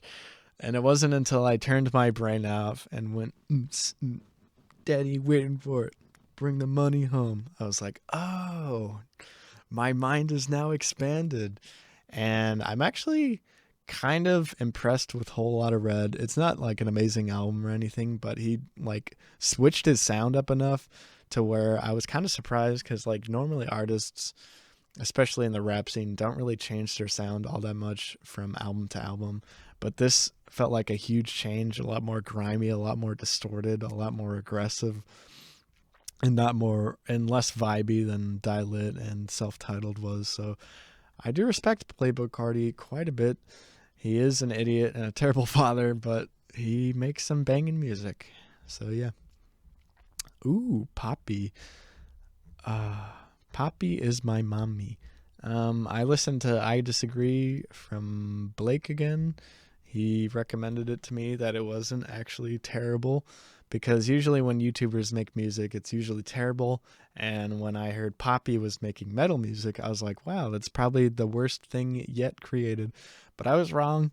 It's actually really fun. It's not like pushing the boundaries of metal or anything, but like it's definitely fusing pop and metal to a degree that's fun and entertaining that I've not seen in a while. And it just made me want to listen to pretty much all of her stuff. I love Choke. Scary Mask is probably her best song. I love just how many, it feels like just a bunch of parts stringed together, but it's still cohesive. It sounds amazing. I do enjoy Am I Girl probably the most out of her pop albums. And then I don't really remember this. And the Eat soundtrack is pretty amazing too. And I didn't really like Flux. I was kind of disappointed because I felt like, especially after the Eat soundtrack and the I Disagree More, I was like, okay, she's still got it. But then, I don't know, these tracks feel a bit too simplistic for my taste. Even though they're not, again, like super metal boundary pushing or anything, I just feel like she kind of done a bit more. But I'm excited to see what she does in the future.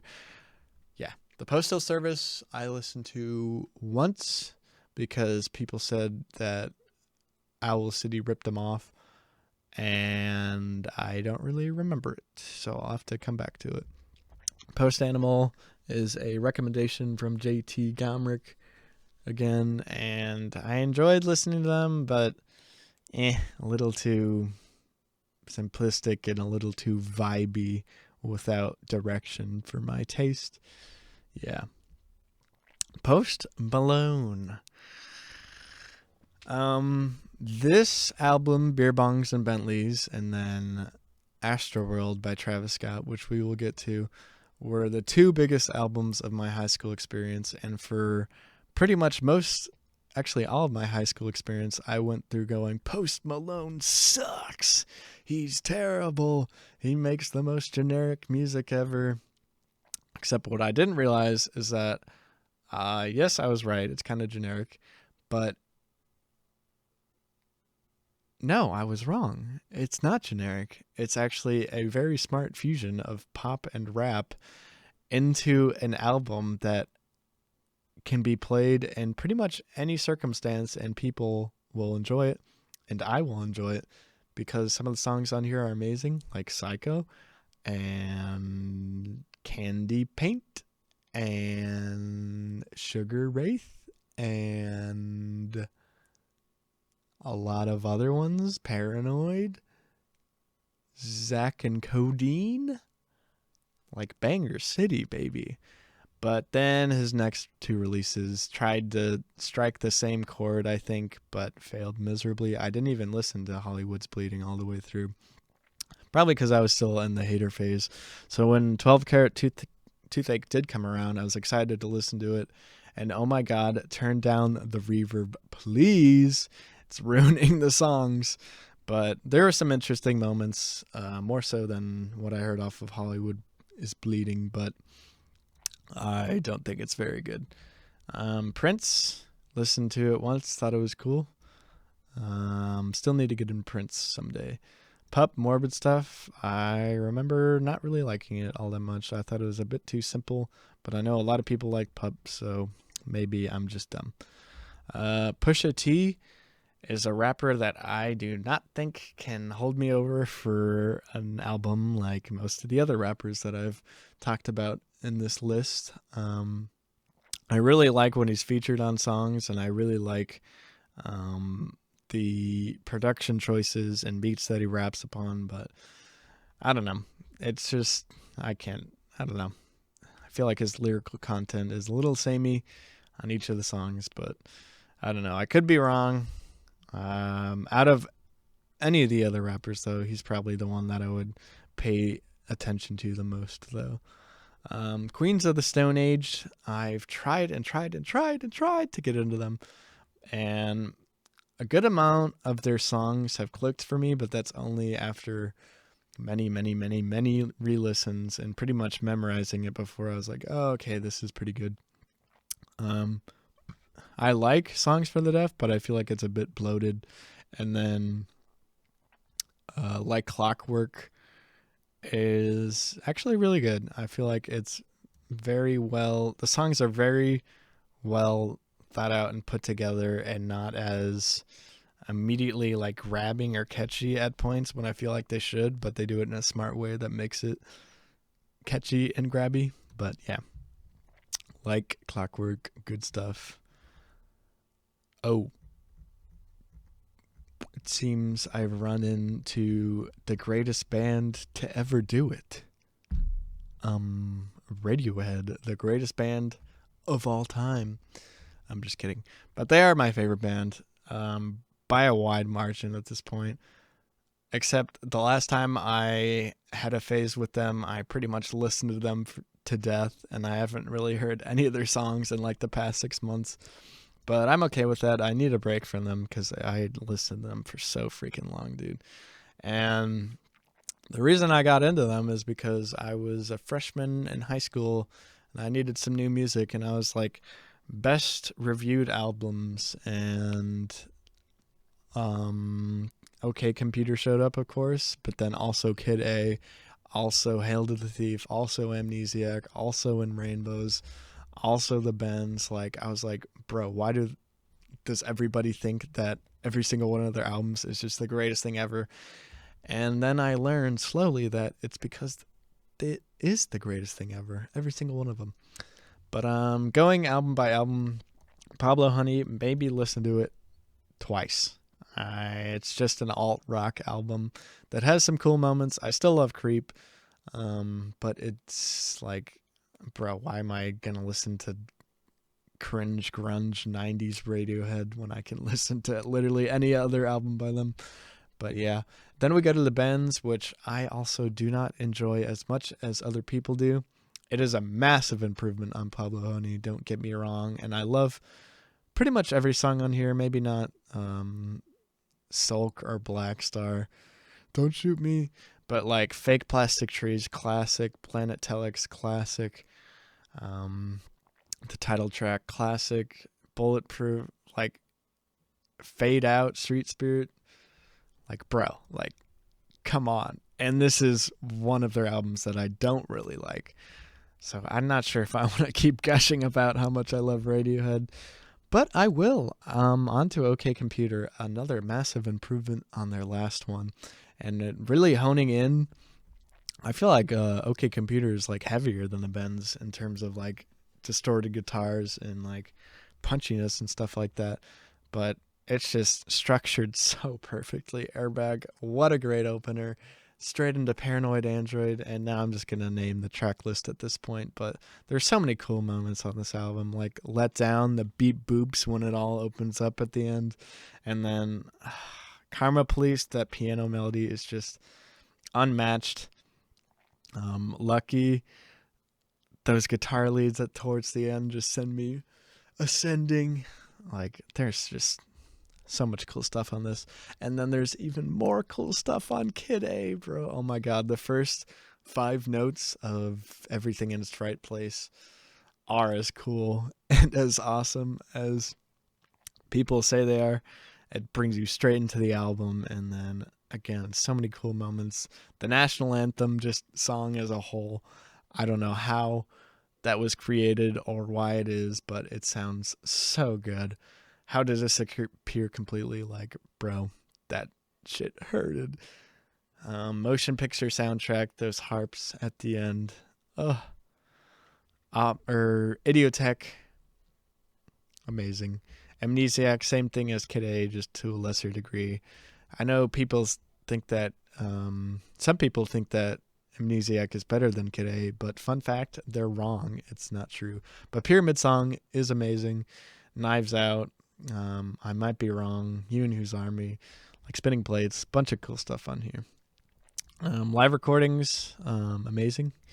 Hail to the Thief, took me a while to get into, actually. I actually probably disliked this album the most at one point, but then I sort of enjoyed it when I thought of it as a collection of banging, rockin' Radiohead tracks that weren't as electronic as their past two albums, and just like sort of a clumped together ball. And yeah, it's a mess.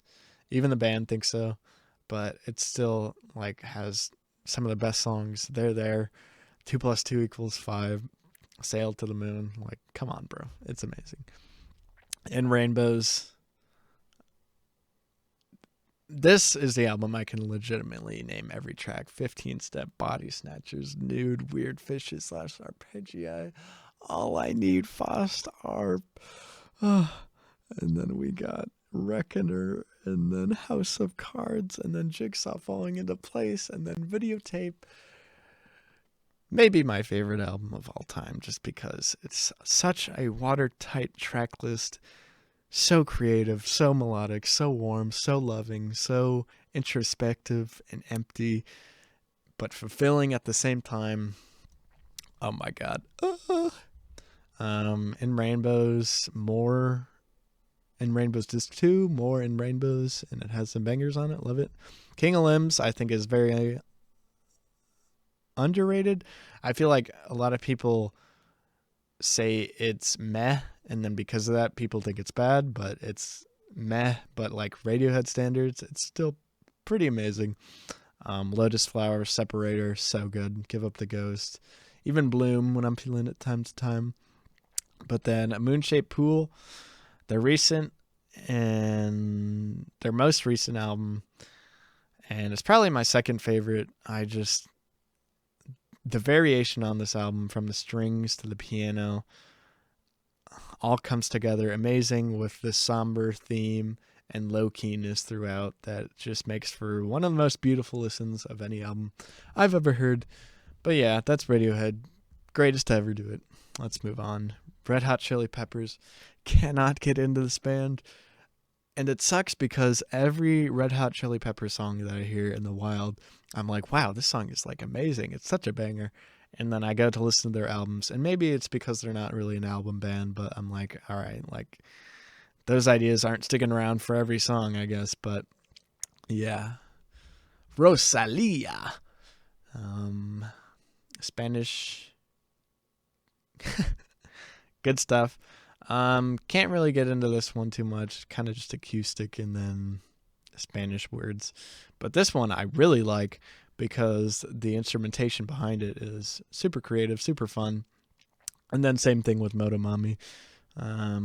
Sort of a similar vibe. More bangers, more Spanish. Enjoy me some Rosalia. Run the Jewels, cannot get into. Listen to the first two. Could not tell you any songs.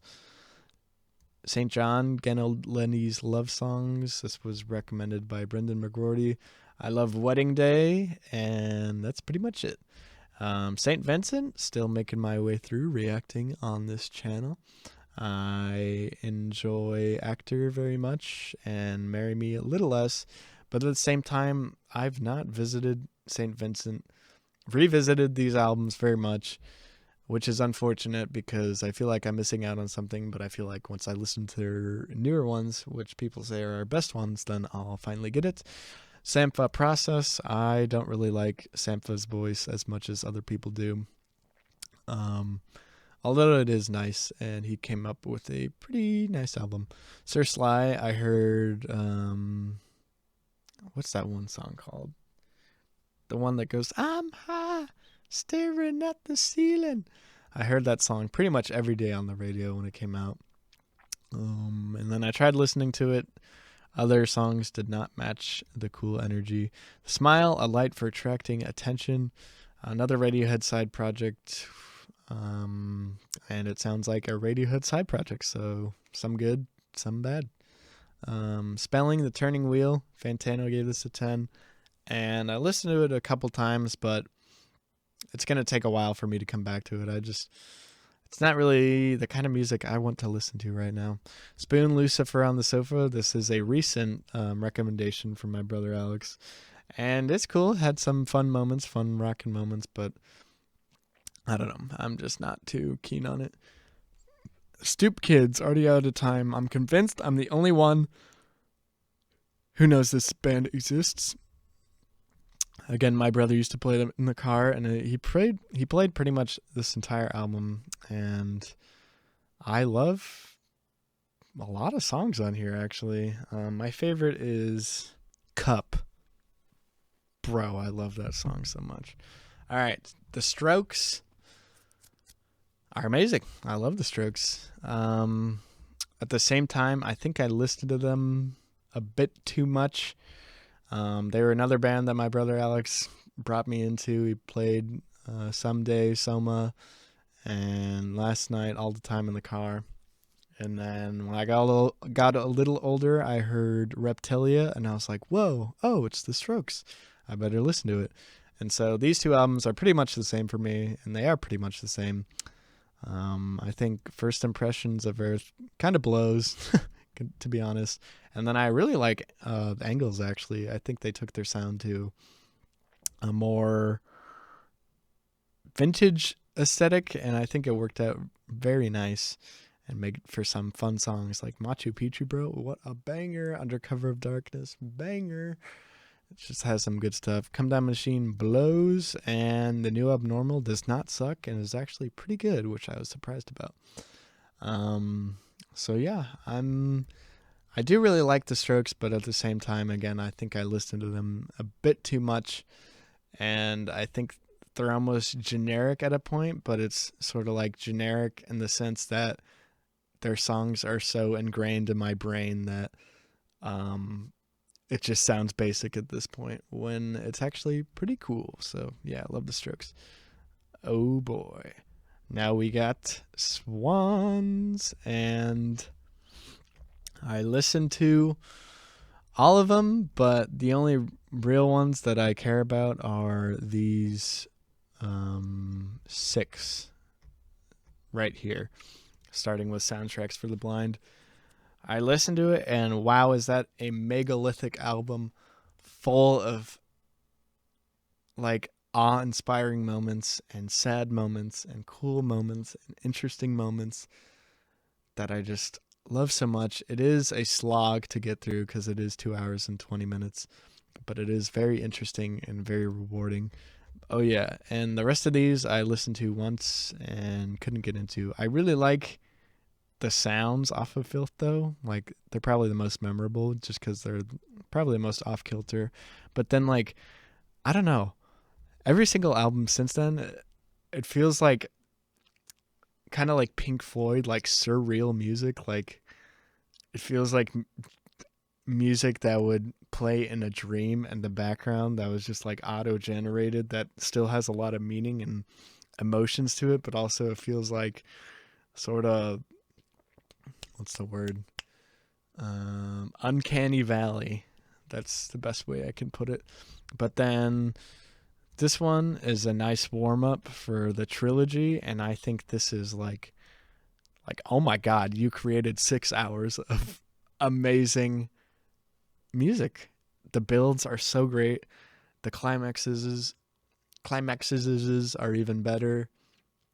And it is a patient listen, but once you get to like those cool parts, you're like, oh my God, like I'm strapped in, like edge of my seat. What is happening to me? I do like the Seer. I feel like it's the most sonically diverse. It has a lot of weird elements to it. especially that one interlude that I woke up to one time when I fell asleep to this album, and I kind of freaked out for a second because it's just a bunch of noises. But then Swans, To Be Kind sort of took it in a more not mellower but like straightforward direction, and then even more so on The Glowing Man, it's very brooding, very slow, very soft, but still very loud at points and still very awesome. Like the Glowing Man song, oh my god, crazy.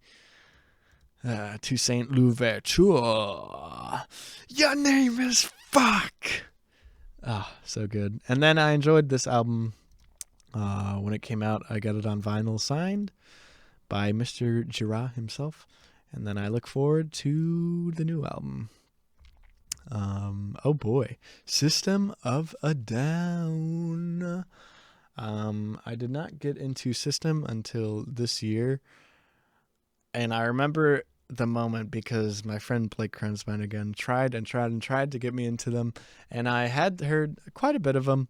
I heard Shimmy on the Tony Hawk's Pro Skater 4 soundtrack, and I knew like Chop Suey, of course, and some of their other famous songs, but it wasn't until he put on a couple of songs off of Mesmerize while we were eating dinner one time, and I was like, wait a minute, like the guitar tones sound amazing. His singing is like crazy, but it's like interesting. And then he's also singing about like random human rights stuff and like political stuff. And I was just like, oh, I get it now. And it just immediately clicked. And I'm still making my way through the discography. I know and love Mesmerize, probably the best, followed by Toxicity, just because it's such a classic listen. And then the rest of the three, I am still making my way through. I listened to them all through 2 or 3 times at this point, but I don't think I have enough of a solid opinion on them. But I do really like it all. So yeah, System, one of the more unique bands that I've heard, and I really like them. Ooh, Tim and Paula. Yes, I do like Tim and Paula. I'm trying to think the first time I heard them. It was either recommended to me by JT Gomrick, but at the same time, I already had heard The Less I Know, The Better, and maybe 1 or 2 songs off Lonerism. But then I finally gave Lonerism a chance, and I was like, whoa. And then I gave Currents a chance, and I was like, whoa, this sucks. And then I was an idiot, but then I was like, whoa, it's really good. So I think Lonerism and Currents are his best. Inner Speaker is a bit too rudimentary for me, but it is probably the most psychedelic and interesting in that regards out of the bunch. And then I do really enjoy the Slow Rush. It's kind of like Currents Part 2, kind of like how Inner Speaker... or Lonerism is Inner Speaker Part 2, but I think it doesn't have the same impact because I do think it's kind of rehashing some old ideas, but there are some really amazing moments on it. Yeah. Ooh, T-Swizzle. I've not listened to enough T-Swizzle, and I'm kind of mad about it, mainly because I cannot get into it all that much, because I sit down and listen to it, and I'm like, okay, this is kind of like basic, and I get why people enjoy it a lot, but I can't bring myself to listen to a full project, bruh. With that being said, I did listen to Folklore, and I was legitimately impressed by a lot of the stuff I was hearing. I was surprised that she was able to take or go from a country sound to a pop sound to like a more folky and piano-centric and not have it sound terrible. Super impressive. And then Midnight's is mid as hell, but I do know a fair lot amount of Taylor Swift, just not full album knowledge. But yeah, that's what I think. All right, now on to Thom Yorke solo material. I was there for the release of Suspiria and Anima, and I thought Suspiria was a cool album, but at the same time, it was just instrumental, so it was really hard for me to get into. But I was able to because I was so hyped about Radiohead and Tom York at the time that I just listened to it over and over again. And it has some cool moments. Still have not seen the movie. I kind of want to now just to see how it would feel knowing all of the music. But then Anima, when that came out, especially with the Netflix special thing, like this thing, I still think this thing is pretty amazing. Like Dawn chorus, like bro, just a spoken word, burn, burn, burn. But it sounds so good. Traffic, Not the News. This thing just has so many cool moments on it, and it's pretty short, so it doesn't overstay its welcome. Love it a lot. And then I like the more electronic moments off of Tomorrow's Modern Boxes, but I do think either The Eraser or Enema is the best. I really like The Eraser because it feels like the most personal out of all of them. It feels like him like sitting on his laptop or whatever his instruments and just singing into the mic and then just putting it out on an album. And I think the result is amazing. I love the title track and Analyze and Cymbal Rush, Harrow Downhill. Such good stuff. Such good stuff. Love Tom York. Love Radiohead. Tim Hecker. I was again looking for more instrumental music to listen to, but this is kind of a bit out there for me. Like, especially when I'm listening to instrumental music, the fact that it doesn't have lyrics is already experimental.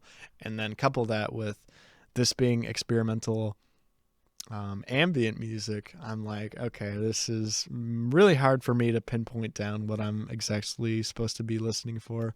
But I do like the intro and Black Refractions. I like the piano lick on that. And then I fell asleep to this, so I can't really say much about it. But yeah, ooh, baby, now we're moving on to Tool. And then Travis Scott after that. But Tool, such an amazing band. I got into them when I heard, not even that, I knew Tool existed, and then I tried looking them up on streaming services, but they were not on streaming services until 2019 when Fear Inoculum came out. So when I heard that they were coming out with the new album and putting their stuff on streaming, I was like, all right, now is the time to hop on the bandwagon. And I remember listening to Undertow for the first time and then being like confused. I was like, this is supposed to be like psychedelic crazy metal. Why is this just kind of like a muddied, weird sounding generic metal? But I listened to Lateralis and my mind was expanded, and I knew that I had stumbled upon something very great, but at the same time, it still took me a while for me to fully appreciate this. 10,000 Days was probably the easiest to get into just because it has those two bangers of an opening, Vicarious and Jambi, and then, of course, the pot goes crazy. And then it probably took me the longest for me to enjoy Anima just because I thought it was kind of basic, especially like some of the craziest moments off of Lateralis and the 10,000 Days. I feel like what I've said with some of the other artists, I like how it's just a collection of bangers that come together as a central theme of being bangers, and I love pretty much every song on this. I finally saw them live, actually, too, and when I saw them live, Push It became my favorite song by them, followed by Rosetta Stone, and then maybe, I don't know, The Grudge. But yeah, love Tool. Oh wait, Fear Inoculum. When that dropped, I heard the title track and I was like, okay, I kind of like how this is more like slow and methodical rather than like some of the heavier or faster moments off of their earlier work. But yeah, I really like how this is kind of like slower, more jammy type beat compared to their other stuff. And I know people don't like that. It's like, oh, they're not going anywhere and they're just rehashing old ideas. But like, come on, bro. This could have been so much worse. And for what it is, I think it's pretty amazing. Like the bridge on Numa, like, bro, that's crazy. I'm sorry. Tool is just amazing. Yes. And the artwork is so cool, dude. Like, bro. All right, moving on. Travis Scott. Travis Scott, I will give the credit on, I'd say, finally getting me into rap when I was late sophomore year of high school, going into junior year. That was around the time that Astroworld came out. Again, probably the biggest album next to Beer Bongs and Bentley to come out during my high school experience. And I was like, all right, if there's any album that I'm going to listen to and like, it's going to be this one. And I listened to it, did not like it, did not like it. Listened to Rodeo, and I was like, okay, this is kind of more along the vein of what I want to get. And after time, that's all I really listened to by him. And then I would hear him all the time, like at parties and stuff. And because I'd listened to it so much, I think it finally clicked then that Travis Scott is amazing. Like, I do think he is a bit overrated and at the same time underrated, because like the beat switches and the psychedelicness he puts onto like each of his tracks, and the way he uses auto-tune and the way the beats go and the melodies, like, bro, like, he does some pretty cool stuff that I don't think other hip-hop artists do. It feels like a lot of them phone it in, but it feels like, especially on these two albums, he does not phone it in. And then I enjoy Days Before Rodeo. It's a nice precursor to Rodeo. And then I don't really remember much of Birds in the Trap other than the big singles like Goosebumps and Pick Up the Phone, Baby. But yeah, like Travis Scott quite a bit. Ooh, 21 Pilots. I first heard 21 Pilots when Stressed Out came on the radio, like probably most people. And my friend Andrew Normington was like, oh, I love this song. And I was like, what? This is kind of cringe. And then I was like, wait, okay, there's some cool moments on it. And then I legitimately remember, or do not remember, what got me into them. All I know is that I listened to Vessel and I really liked it. Listened to Blurryface, thought it was pretty cool. And then I was super hype because of that for the release of Trench, because they hadn't come out with material really since 2016. So it was like a 2-year gap, which was, I guess, pretty big for them. But I thought it was amazing, and I legitimately think this is an amazing album. Like, I do enjoy Vessel and Blurryface, but like, this is another level, bro. Like, this is some good stuff. Like Morph, bro, that instrumental. Oh, so good. Jumpsuit Goes Crazy, Leave the City. Love that as a closer. Legend, Pet Cheetah. Like, bro, every single song on this is such a banger. I also do like their self-titled quite a bit. It's a nice debut and has some cool ideas.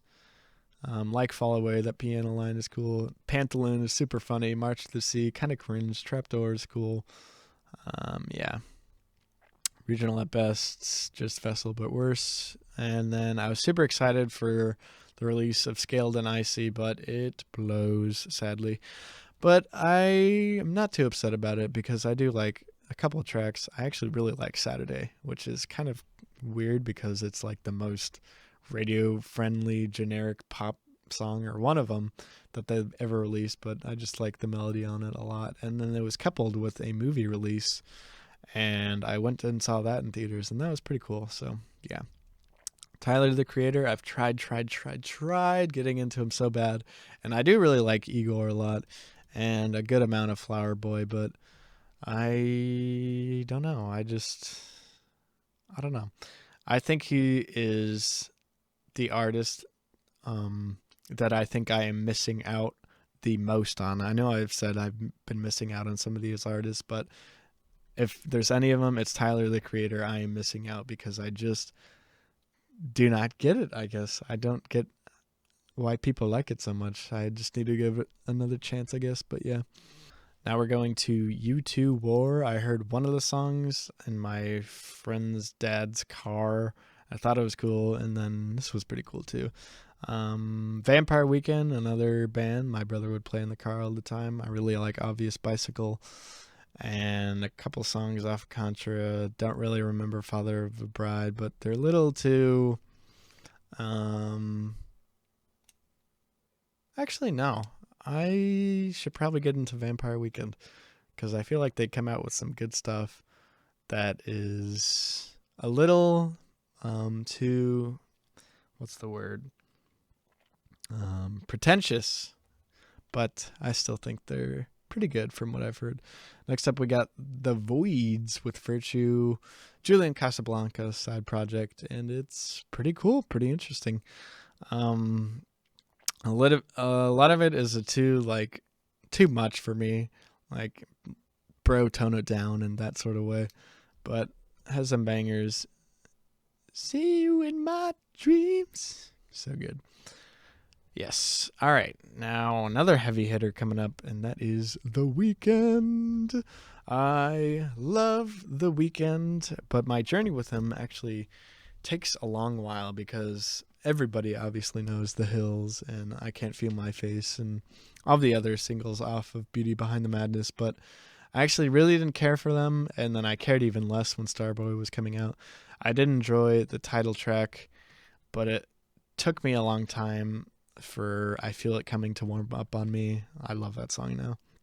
But I was kind of ready to write The Weeknd off and not really listen to him much at all anymore, because I thought after this, his popularity would wane, and two, he wouldn't come out with good material after Starboy or Beauty Behind the Madness. But I was severely wrong, and that is because of After Hours and Dawn FM. But before even that, I got all the mixtapes on my computer, and I would play Minecraft and listen to them on repeat.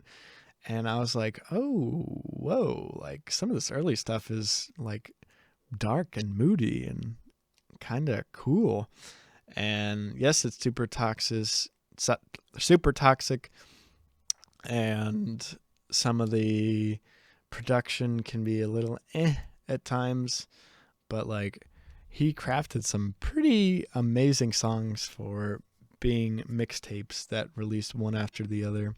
And then I honestly love Kissland the best out of all of his albums. I feel like it's a culmination of the mixtapes with the newer sound that he was going for. And I think like Kissland, the title track, amazing. Professional, amazing. The Town, like I love that like piano interlude in the middle on The Town. That it's just so good. Tears in the Rain, that percussion during the beginning, and then when the guitars come in, oh, so good. And then, of course, After Hours, when that first came out, Heartless was the first single, and I thought it was pretty I didn't really like it, actually, when it came out. I was like, all right, this is your comeback single after all this time. And then Blinding Lights came out, and I kind of enjoyed that a bit more. But then I learned to love it, and I kind of had to because it is the biggest song in the world ever, I'm pretty sure. But then the title track, After Hours, came out, and I remember sitting in my bed listening to it, and I was like, whoa, this is 6 minutes, and there's 2 minutes now of just like him singing. Like, this is a bold move. And then once that beat dropped, I was like, literally, my jaw literally went open. I was like, no way, this is so cool. And so I love that. And then again, I was expecting his popularity to wane and for his quality to go down, but then he released Dawn FM, and I'm like, bro, this is like still amazing. And I've just been doubting, but every time I'm proven wrong. And I think The Weeknd is an amazing artist, and I'm looking forward to the end of the trilogy, of the new trilogy, I should say. Bro, Weezer. I can't get into Weezer. I'm sorry. I'm not sure if it's the memes that are putting me off or the fact that I'm just not into that alt rock noise anymore. And the fact that most of their albums, even the fans can agree, just straight up blow. But someday I will listen to all the Weezer albums. But that day is no time soon. I'm sorry. Wise Blood. New artist that I just got into this past couple months, actually. I saw this come out, and I randomly decided to listen to it because I had seen this album artwork floating around the internet quite a bit, And I was like, all right, fine, I'll finally listen to Wise Blood. And I was immediately hooked, especially by that first song and Children of the Empire. And oh, it's all just so good. Twin Flame. And then I went back to Titanic Rising, and wow, it's just as magical. I kind of like the albums pretty much equally, although I probably would agree Titanic Rising is the better record technically.